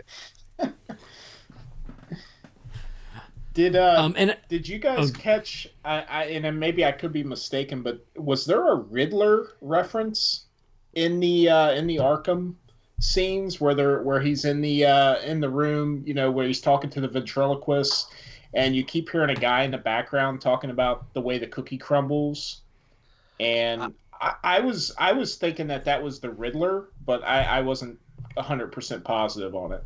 I kind of thought the same thing. As we're talking, I'm actually kind of watching that scene right now. I did think it was, because I remember when we were playing the game, kind of like looking through all the cells, like, are there going to be characters' names on the wall? Like, oh, here is the Mad Hatter or so and so. So I was really kind of paying attention, and I thought I got a Riddler vibe as well. I didn't. I completely missed it. So, and I was looking for it, especially once it came to all the cells. I was like, oh, is this going to be Cameo City? And then when it really wasn't, I just went, oh, okay. So if there was a Riddler nod, I missed it. Yeah, it's like you hear somebody talking about it's like he's trying to figure a riddle out or something.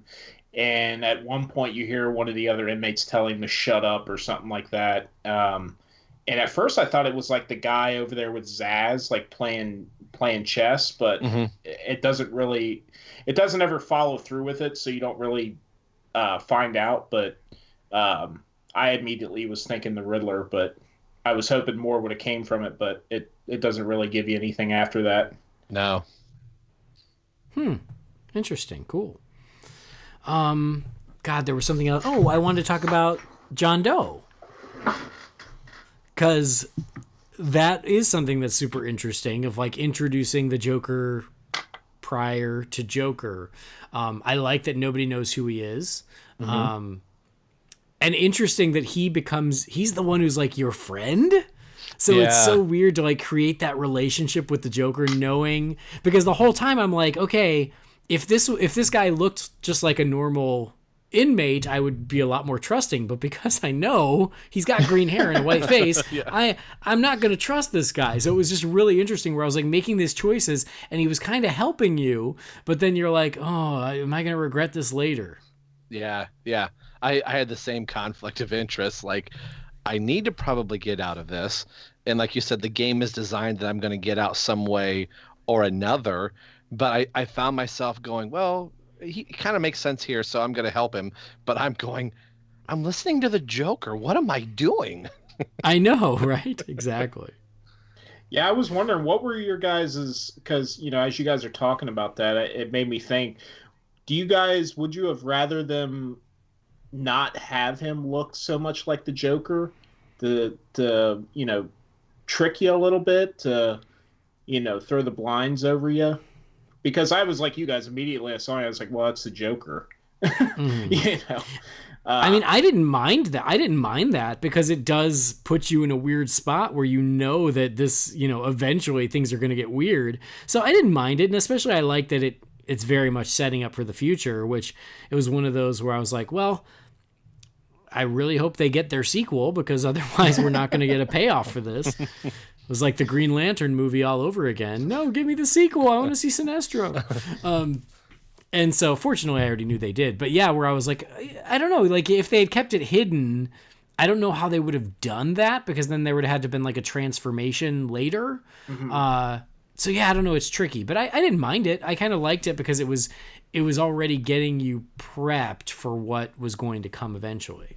Yeah, I was the same way. I was okay with it. It was nice. It was nice to know, like, okay, that's the Joker. At least this is one character. Before you start talking to him, like, oh, I know how to deal with the Joker. And then, like, as we were just saying ago, oh, apparently I don't, because I find myself regretting my choices. So yeah, I was glad that they didn't hide that. And I'll even go out on a limb and say I almost wish he wasn't in the game. Like, a lot of Batman games, a lot of Batman stuff always rely on the Joker.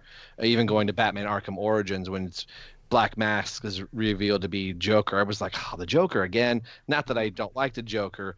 A different character could have served that purpose and could have been any number of other villains. But that being said, I didn't mind it so much because the Joker played a much smaller part in this, so I was okay with it.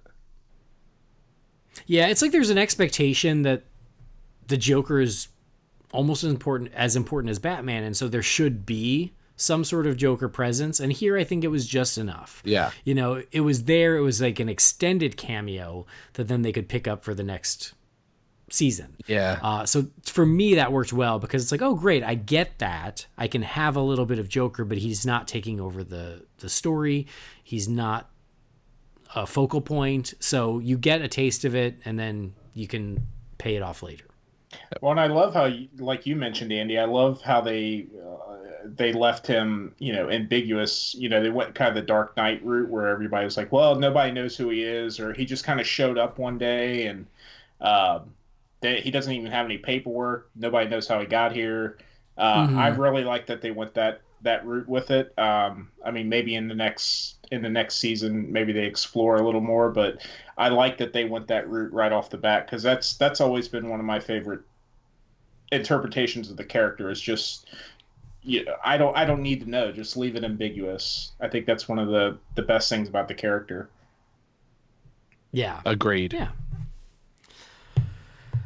So yeah, I think by the end, Lady Arkham is allegedly dead, right? Yeah. In the cave-in. I do think that the setting for that big final confrontation underneath Arkham Asylum and the catacombs was I think a great choice for this big finish. She's allegedly dead. Alfred is saved, even if you don't take off your cowl. Bruce Wayne. Okay, so here's the question. Bruce Wayne is back at the head of Wayne Enterprises because at the very end, it's like, oh, do you show up to this press conference as Batman and as Bruce Wayne? I chose Batman. Oh, really? Yeah. I chose Bruce.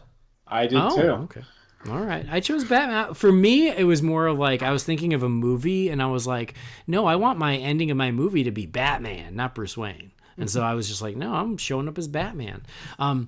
It seems like it doesn't go drastically different. It's like, you have a conversation. For me, you have a conversation with Gordon in an alley being like, hey, let the people of Gotham know that I'll always be here. I'll be watching. You've got my support. I've got yours. We're cool now. And then you save Gordon from this guy trying to drive a truck into him. And, but you just do it as Batman. And I guess as Bruce, you still save him from the truck, but you just do it as Bruce? Question mark? I think so. I don't remember. No, the way it was for me was I was actually at the podium and the truck came driving into the podium and you dive out of the way. Oh yeah, that's right. So they're after you and not Gordon. Yeah. That's right. So yeah, in the Batman one, you save Gordon as Batman. Because I was like, but I'm assuming that everything's okay as far as Bruce Wayne being back in charge of his company. Yes. That was the only reason I almost chose Bruce, was I was like, well, I don't know if that's all good yet. Like I can't remember, I couldn't remember if it was all resolved. I mean, I know obviously Oswald isn't anymore, but I still have to kind of like, I still wonder how much bad press is out there for Bruce Wayne at this point. Well, and you get kind of set up where you have a conversation with Gordon as Bruce Wayne, and Gordon tells Bruce that, oh, this is a great step, you're really going out there and making yourself look better in front of the press, and you just have this conversation with him about rebuilding the Wayne name, and all that stuff is pretty much the way it goes down. Okay, cool, interesting. Any other big moments or story elements or anything of the game that we have not gotten to that you guys want to make sure that we mention? No, I think we've hit all the major ones, all the major characters of the game. So yeah, I think we've covered it pretty good, at least on my end. Yeah. Okay. I didn't take notes, so I'm just flying by the seat of my pants here. I did want to ask, I'm sure, did you guys choose to torture Falcone in the hospital, or did you help him out with his pain? I helped him. I helped him out. I helped. What did you do, I Jeremy? started choking him. You bastard! You're cold. Oh, so that's a great question. So another choice that I made early on that I regretted was I broke the guy's arm. Oh, no, I broke the arm. Yeah. But I broke it. I broke it because I thought I still needed to get more information. And instead you just break his arm and walk away. I was like, "Oh, damn. I didn't know I was doing it for fun. I thought I needed to get more info." So I felt kind of bad about that. But by the end they gave me like a rating where it was like, "Oh, you're Batman," and my Batman was like merciful, 82% merciful. Where it was like you don't go to extremes, you only do what's necessary, and I was like, yeah, I feel good about being that kind of Batman. Yeah, I think that's about where mine felt, and I was thinking, oh, Batman will break the arm. The guy says he doesn't know anything. Sure, I'll snap his arm. Then, like you said, you walk away and go, oh, apparently I just did that for right. for kicks on a Saturday night. Hey, I would have been like 98% merciful if I hadn't broken the arm. There you go. Do you remember what yours was, Jeremy? Oh, I don't. I don't remember. I should have taken like screenshots of all that, because I am really curious listening to you guys. I should have paid more attention to a lot of that information. I found it interesting. When you play the second game, they do rerun your stats again. So it'll say in the season 1 you did this as Bruce Wayne, and here's how you fell. It's almost like previously in Batman, that type of thing. You get the rundown from the last game, and they start flashing your stats by like the major ones again. And I believe they do that stat. Here's where you fell as Bruce. Here's where you fell as Batman. I think I was in the 80s somewhere as Batman. Mm-hmm. I must have just brought in a lot of baggage because I was just a dick to everybody. I was Jeremy, just like, I'm not- Jeremy, are you going through some things? Do you I'm need to just talk? I'm not taking any crap off of Falcone. I'm Batman. I'm not taking any crap off. I'm anybody. choking a man in a hospital We're bed. going to send you to Dr. Crane, sir. Rob, I'm a little worried about Jeremy. Yeah. His Batman rating was Punisher level. It was so weird. I went the Frank Miller route. I was just brutally beating up everybody. At every broken arm, he was like, he'll live. Yeah. All right. Well, no, that's great. That's really interesting. So yeah, closing thoughts on Batman the Telltale game season 1, because then let's do this again. Because I'm totally in for season 2. Yeah. Rob, any closing thoughts about this? I thought it was a nice, fresh change for your standard, basically Batman fighting game. Even going back to PS2 or Super NES or 89 games from the side scrolling where it's basically run, punch, hit, kick, perhaps drive a Batmobile type of a game. It was nice to actually have a story, and it felt very cinematic, and you're in the ride for an adventure, and you feel like you get to be a part of all the decision making in the game. Like at some point I felt like I was right in Telltale Studios going, wouldn't it be cool if Batman says or does this? And I love that they give you the options to, not course correct, but to make the choices as you see fit. And even though there's some choices, regardless if you go left or right, you're still going to walk down the road and turn right.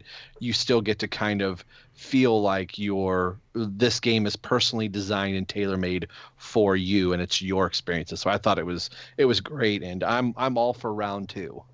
Yeah, I am so happy that I got on board with this. I feel bad that I didn't jump on right away because, like I said, I'm a huge fan of the Arkham games, and I feel like this had a lot of things that I loved about the Arkham games, but at the same time, like I mentioned before, I loved the story. I loved that it was like a cinematic experience, like Rob just said. And it was like watching a comic book come to life, like I said before, and I just really love that aspect of it. Like you're sitting down, you're watching a story unfold, but you have the power to direct the story in different ways. Even though, like we mentioned, most of the story, some things are going to happen regardless of your choices, but it's just a fun experience. And it's like we said, it's not something that, unlike the Arkham games where you do feel intimidated that you do have to learn a lot of skills in terms of the controls and things like that. It's just something that you can pick up and you can be Batman. You can, go through a Batman story. And like I said, I think the Telltale series is just a great format for superhero stories. And I would love to see more of these. And I can't wait to play season 2 of this one. I'm looking forward to it. Great. Agreed all around. Yeah, I had a blast with this. I'm so glad I finally got around to it because I had so much fun. And you're into a game where when you wrap something up, you're like, oh, when do I have time to play this again? Because I want to see what happens next. Mm-hmm. And I think that's how I felt throughout this, is every time I had to stop playing, I couldn't wait to pick it back up again. And I hadn't done that in a video game in forever. I think the story is great. There are really fun, different chances taken.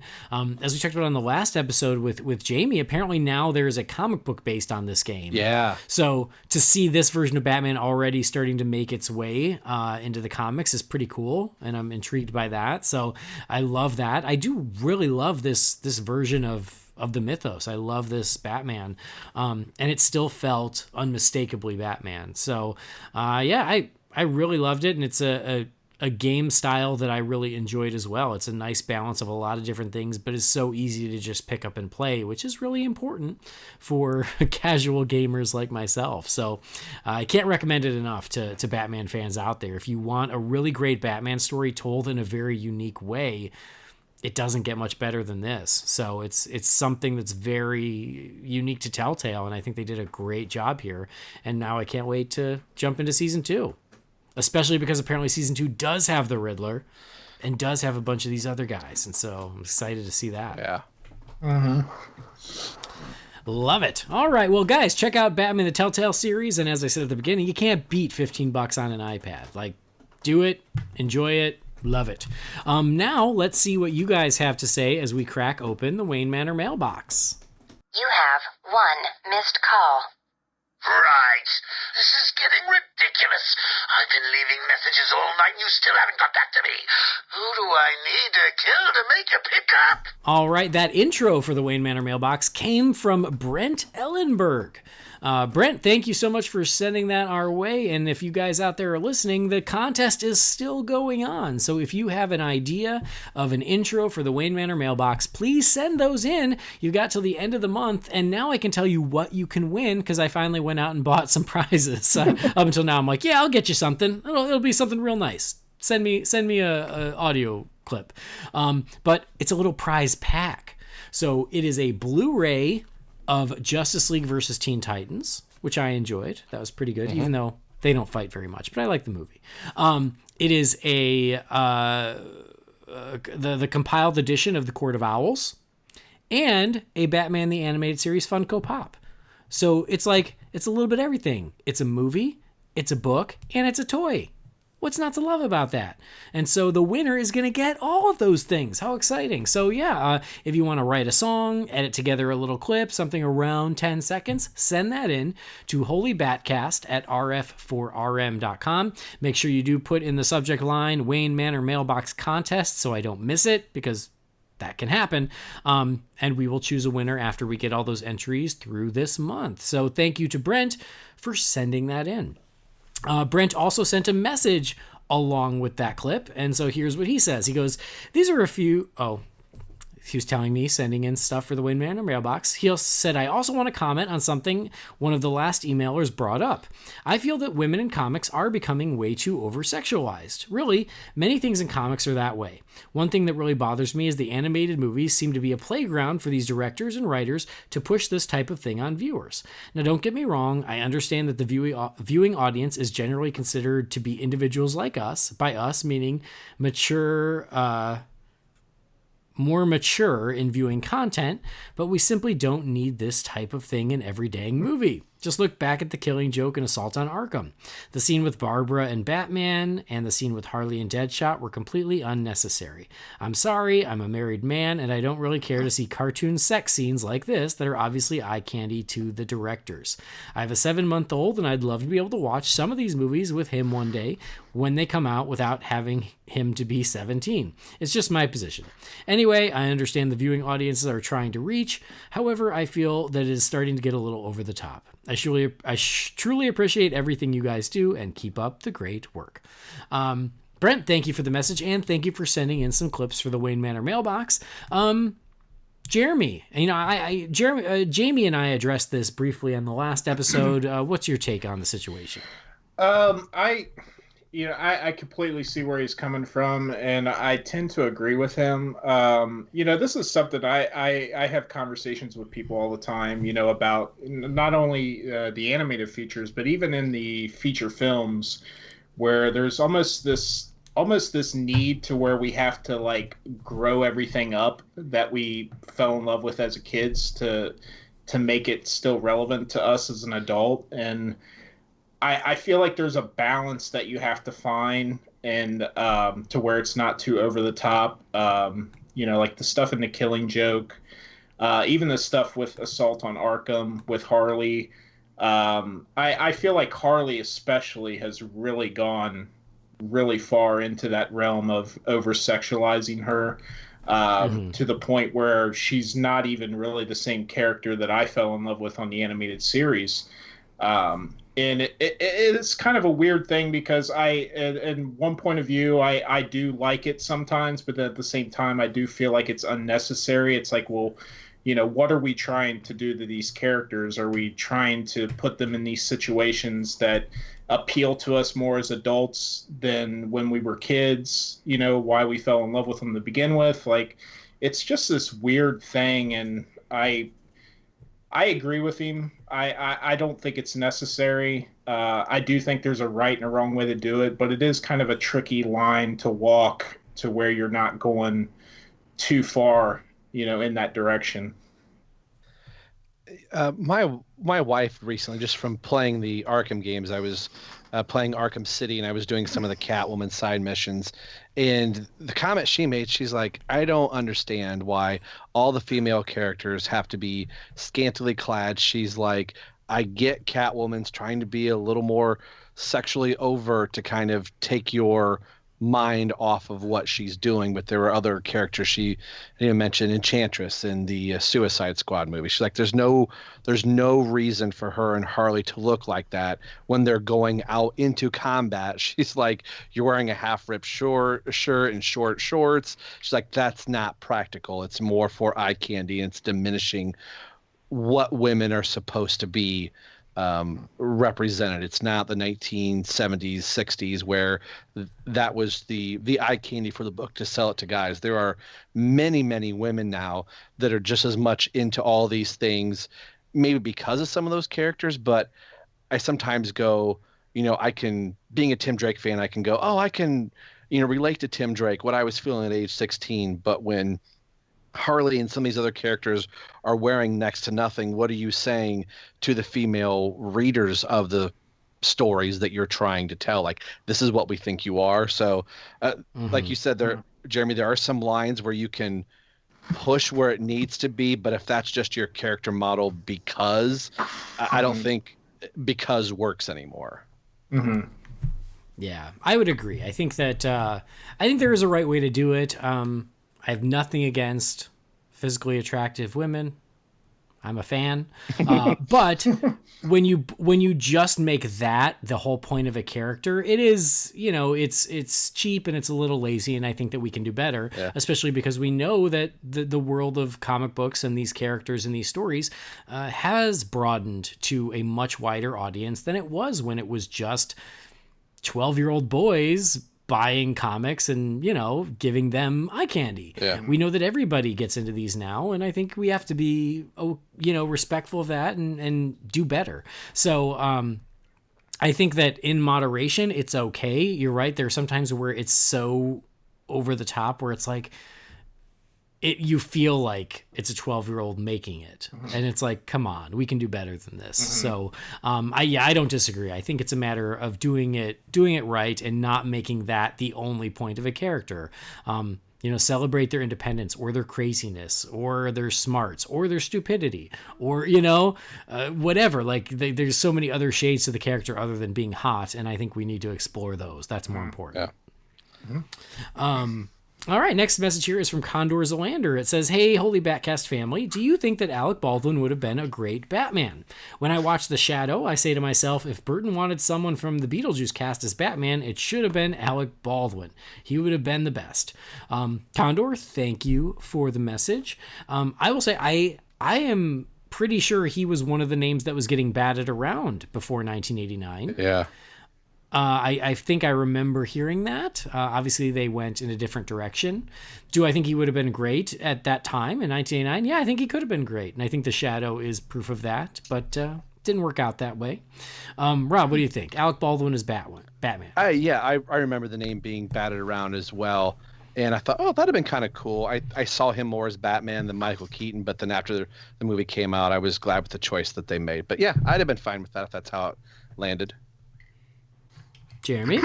I think if we're looking back at 1989, especially with what he did in The Shadow, I think that would have been an interesting choice. If we're looking at Alec Baldwin more today, I would love to see him as a Harvey Dent. I think he would make a great Harvey Dent Two-Face. Oh yeah. I could have totally seen that. Next message here is from Todd Johnson. It says, hey guys, this is Odd Todd. Quick question. When is WB going to quit farting around and just give us Batverse movies? Rogues Gallery, Batgirl, Nightwing, on and on and on. Anything to do with the Bat is box office gold and more interesting than most of the stuff that WB is struggling to get done. I'd rather see any Bat Family movie than Shazam. Wake up, WB. Thanks, Odd Todd. Jeremy, thoughts on this?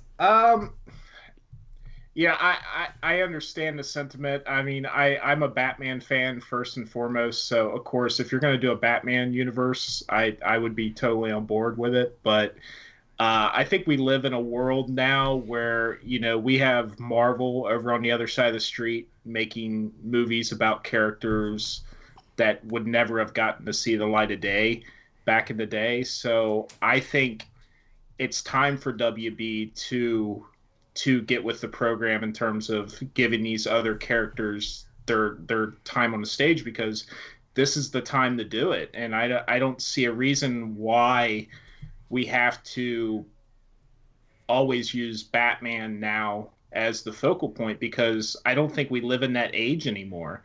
I know there's plenty of people that could say, well, this movie didn't do as well and this movie didn't do as well. But I think part of that is still the mentality at WB that Batman is the golden goose and that's just the way it is. But I think we live in an age now where I don't think that's the case anymore. I think a Shazam movie could do just as well as a Batman movie if it has the right people behind it.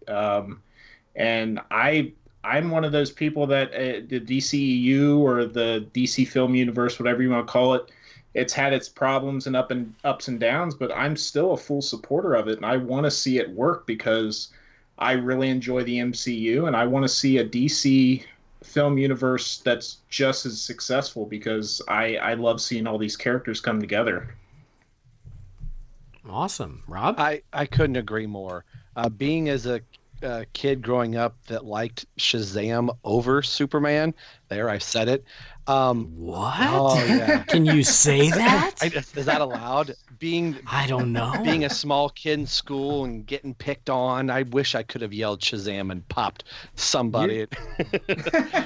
Superman's gonna fly in and snap your neck. I know. Because that's what he does. But I think, again, like Jeremy said, loving Batman and this whole universe, and I would love to see some Robin stuff come out. But I want to see stuff with the Flash. I want to see a Green Lantern. I want to see a Green Arrow movie. Like, you could just rattle off 100 DC characters that deserve their time in the sunshine. Blue Devil. Blue Devil. Yeah, Blue Devil. There you go. Blue Devil. Want a Blue Devil and Firestorm movie. Let's make it happen. Yeah. See, that's what I'm talking about. But that is only going to make the things that are really good, like the Supermans and the Batmans, even better, that they have this wonderful DC history behind. I mean, like, I never would have thought I would have lived in a world where Ant-Man and Black Panther are getting a movie. I'm like, seriously? So then I look at the DC characters, I'm like, give me Blue Devil movie. Make it happen. So more, I think, will always be better if it's done in the right way. I don't think we have to live in a world of like, no, it's just Batman. That's the only thing we're going to do. Let's do it, DC. Yeah, I completely agree. For me, it's a yes and. Like, do I want Batverse movies? Yes, 100%. I am all in on Batverse movies. I want a new Batman movie and a Nightwing movie and a Batgirl movie and a Birds of Prey movie and a Gotham City Sirens movie and a Robin movie. I want all those things, but I don't want those at the expense of other things. I still want a Shazam movie and a Flash movie and a Green Lantern movie and a Blue Devil movie and a Blue Devil movie and a Blue Devil movie. Those are the things. I'm gonna run out of drink if you keep mentioning Blue Devil. I'm just trying to kill you. Blue Devil, Blue Devil, Blue Devil, Blue Devil, Blue Devil, Blue Devil, Blue Devil, Blue Devil, Blue Devil, Blue Devil. Okay. Yeah, I don't think it has to be either or. I don't see any reason to have both. And I think that once Matt Reeves helps define this new Bat universe, that would be the right time to start branching out from it. Yeah. All right. I'm going to do one more because we're getting really close to time. This is from Pud333. It says, hey guys, it's been a while since I emailed. A couple things. Number one, I finally got around to pledging through Patreon. Sorry it took me so long. I have no excuse other than I was lazy. Well, thank you for that. It's appreciated even if it's late by your terms. It's okay. We don't expect it anyway. Number two, regarding the Snyder Cut. If we ever do get it, and I'm a firm believer that we will eventually get it, do you think it could ever live up to fan expectations? I don't think it can, but I'd still pay to see it. Wondering what your thoughts were, considering that you guys enjoyed Justice League for what it was. I didn't. Cheers. All right. Pud333, thank you so much for, number one, thanks for being a patron. Number two, Snyder Cut. Could it possibly live up to expectations? That's a great question. Rob, what do you think? I don't want to get hit on Twitter for this. No. The only reason I do I want to see it? Will I pay money to see it? Heck yes. Did I love BVS? Heck yes. Did I love Justice League? Heck yes. But if people remember correctly, there were a lot of people that were complaining about BVS. And if when they were filming Justice League, if Warner Brothers said, no, go ahead and make the film that you were going to make, that's completely 100% fine, and they would have got their hands out of it, I still think the end result would have still been the same. It would have been more of BVS. Again, I was perfectly fine with BVS. I really enjoyed it, and we will need to go down all those roads. But I think it would have been more of the same. I like the Justice League film that we got. Would I've wanted to see what Zack had done? Yes. But is it going to be this thing where people are like, see, this thing was amazing. This is the great. I don't think it's going to be that. I wish he could have done the film he wanted to, but I think the end result, we would have still been having the same discussions that we have been having, unfortunately. Don't hit me on Twitter. I'm sorry. Don't at me. Yeah. Jeremy, what about you? I agree with Rob. I would have loved to have just seen Snyder finish the trilogy out. Especially after knowing all the things that we know now, why not just let him finish it, because it seemed like they just wanted to get this film out and get it over with. So I think it would have just been better to just let him finish his vision. Would it have been more well received? I guess no, because as much as I love Zack Snyder, he's a very divisive director. Everything he does is divisive. That's just the nature of the beast with Snyder. And I know I had emailed into you and Jamie in the past about this subject, Andy, about whether he was the right choice to helm this thing from the beginning. Looking back on it personally, I don't think so. I still stand by, I think Man of Steel is the best entry in terms of his three films. Obviously Wonder Woman, I think, exceeds that, but I think that they put too much eggs in the basket with Zack Snyder. As a fan, I enjoy all three movies. I think Justice League is a lot of fun. It's not a full-blown Zack Snyder movie like BVS, but I still enjoy it. I think what we could have gotten after all that circus could have been a lot worse. And I love the fact that we still got a very enjoyable movie that I can put on and enjoy. But it's Zack Snyder, and people can hate on me all they want, but it's a fact. Zack Snyder is very divisive with his approach and his storytelling. And if we would have got a Zack Snyder cut, we would still be in the same boat that we're in right now. Like Rob said, we would still have people who love it, and then there would still be those same people on the other side saying, well, no, I hate it. It's too dark. It's too broody. It's, this is not my Superman. This is not this and this. It's just the nature of the beast with Zack Snyder, unfortunately. And you either love him or you hate him. I mean, that's just the way it is. Yeah. Great points all around. Of course, I wish he could have finished his trilogy on his terms. I absolutely 100%. But even as someone who liked the theatrical cut of Justice League, do I think that the Snyder cut could live up to the expectations of the fans who have now built it up to this mythic status? I don't think so. It would be really hard to live up to the expectations like that. But what I would hope is that it would feel just a little more cohesive and consistent as one piece, as opposed to what we got, which feels a little more mashed together from a couple of different things. So I think it would probably flow better and feel like it's more of a complete film than what we got. But I still think that the broad strokes of the film would be the same. Yeah. Which you can kind of see judging based on the stuff that was deleted and the stuff, and then what was in the theatrical cut. I don't think that it would right all wrongs for the movie. Mm-hmm. And at this point, it would be really hard to live up to expectations that high. But yeah, of course, in a perfect world, he should have been able to finish his movie, and we could be talking about what he actually did instead of what might have been. Right. Mm-hmm. So yeah, anyway, there you go. That is where we're going to close the Wayne Manor mailbox, just because this was a long one, and we've got plenty more waiting, but we have other episodes coming your way where we'll get to answer those. But if you've got a question or comment for the Wayne Manor mailbox or an entry to the contest, send those to holybatcast@rf4rm.com. And I got to tell you, some of these contest entries have been super fun, and I can't wait for you to hear them. There was one I got today that I laughed for 5 minutes. So teasing you for the future. I didn't see it coming, and it killed me. And I can't wait to play it. But I can only play one per episode. So anyway, thank you guys for doing that. Thank you for everybody who wrote into the Wayne Manor mailbox. We do appreciate that. We love talking with you guys. And thank you to everybody who also has left us an iTunes review. It is the quickest and easiest thing that you can do to help support us, is to just write a review. Let us know if you're enjoying the show. Hopefully you are enjoying the show. And so as a thank you to you, we always like to read those reviews when we get them. So I got this review here. It said, Batman would listen to this podcast. And this is from Clint Tubbs 3. It says, listen once and you'll become addicted. I subscribed to this podcast a few months ago and haven't looked back. Each week I look forward to listening to new episodes and furthering my love for The Dark Knight. The hosts Andy and Jamie are true Batman fans, and you'll appreciate their love and positivity when discussing the character. I highly recommend listening to this podcast if you're a fan of Batman or the DC world. You won't find anything better. Awesome. Love it. Thank you. And then this one here, it just says awesome from C Mess the First. It says, just found this podcast, really enjoying. Great stuff, guys.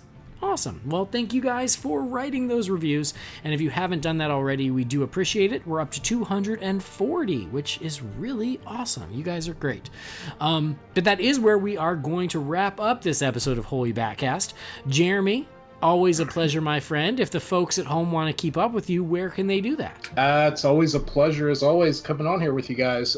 You can find me over at my podcast. It's just a little podcast called Dark Tower Radio. Like Holy BatCast does with Batman, we're all about Stephen King, and it's just fans of Stephen King coming on with me, and we talk about books, movies, TV miniseries, even comics. We cover all bases with Stephen King. So if you're a fan of that, check us out. You can find us on iTunes, Stitcher. We're popping up pretty much everywhere you get your podcast. So yeah, come over and check us out. Excellent. Thanks, Jeremy. And then Rob, thank you. It's always good to have you back. And where can the folks keep up with you? You can find me on my show, Robin Everyone Loves the Drake. Again, we're just like Jeremy. We're on anywhere where you can find podcasts, hosted from the BatmanUniverse.net. We're on Twitter at ELTD. And we've got something big in the works that Andy's going to be involved in. He gets to play Dick Grayson and Nightwing on our radio drama. Yes. So this is the first. Dreams do come true, guys. This is the first cast announcement that we've made of who somebody is, and I just finished a small little sample of kind of testing some stuff out. That's going to be released May-ish. We're just waiting to get all of the audio tracks back in, and it's a sea of editing. Those of us that edit podcast. Just think about that times 10, the type of editing that needs to be done. But it's a blast. It sounded cool. That'll be May-ish. It could be June. Just depends on when that's coming in. And our newest episode, 69, is getting ready to be released this coming week. So that's where you can find us. Sweet. Thank you, Rob. Thank you, guys. And thank you, everybody out there, as always, for downloading the show. We're always happy to have you as part of the family. Please do subscribe to the show. That's another thing that you can do to help us out. The more subscriptions we get, it also bumps the show up in searches and things like that. Please leave us a review. And as Michael Keaton's Batman said, I want you to tell all your friends about me.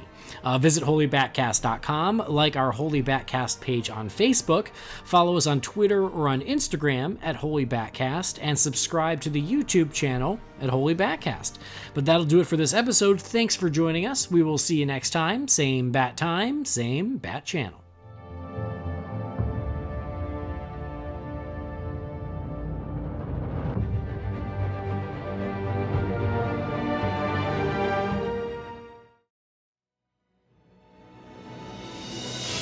Holy BatCast is brought to you by real fans for real movies. Remember, the thoughts and opinions shared by the participants are theirs and theirs alone, and do not represent the companies or organizations they happen to work for.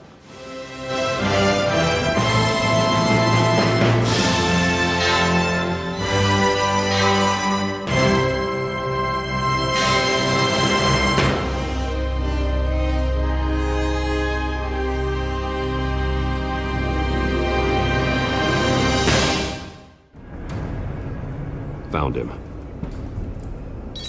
Time to go to work.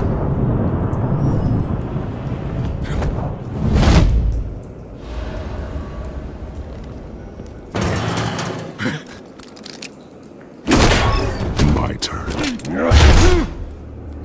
Don't make me add your corpse to this graveyard. Falcone, why did he do this? I ain't telling you nothing!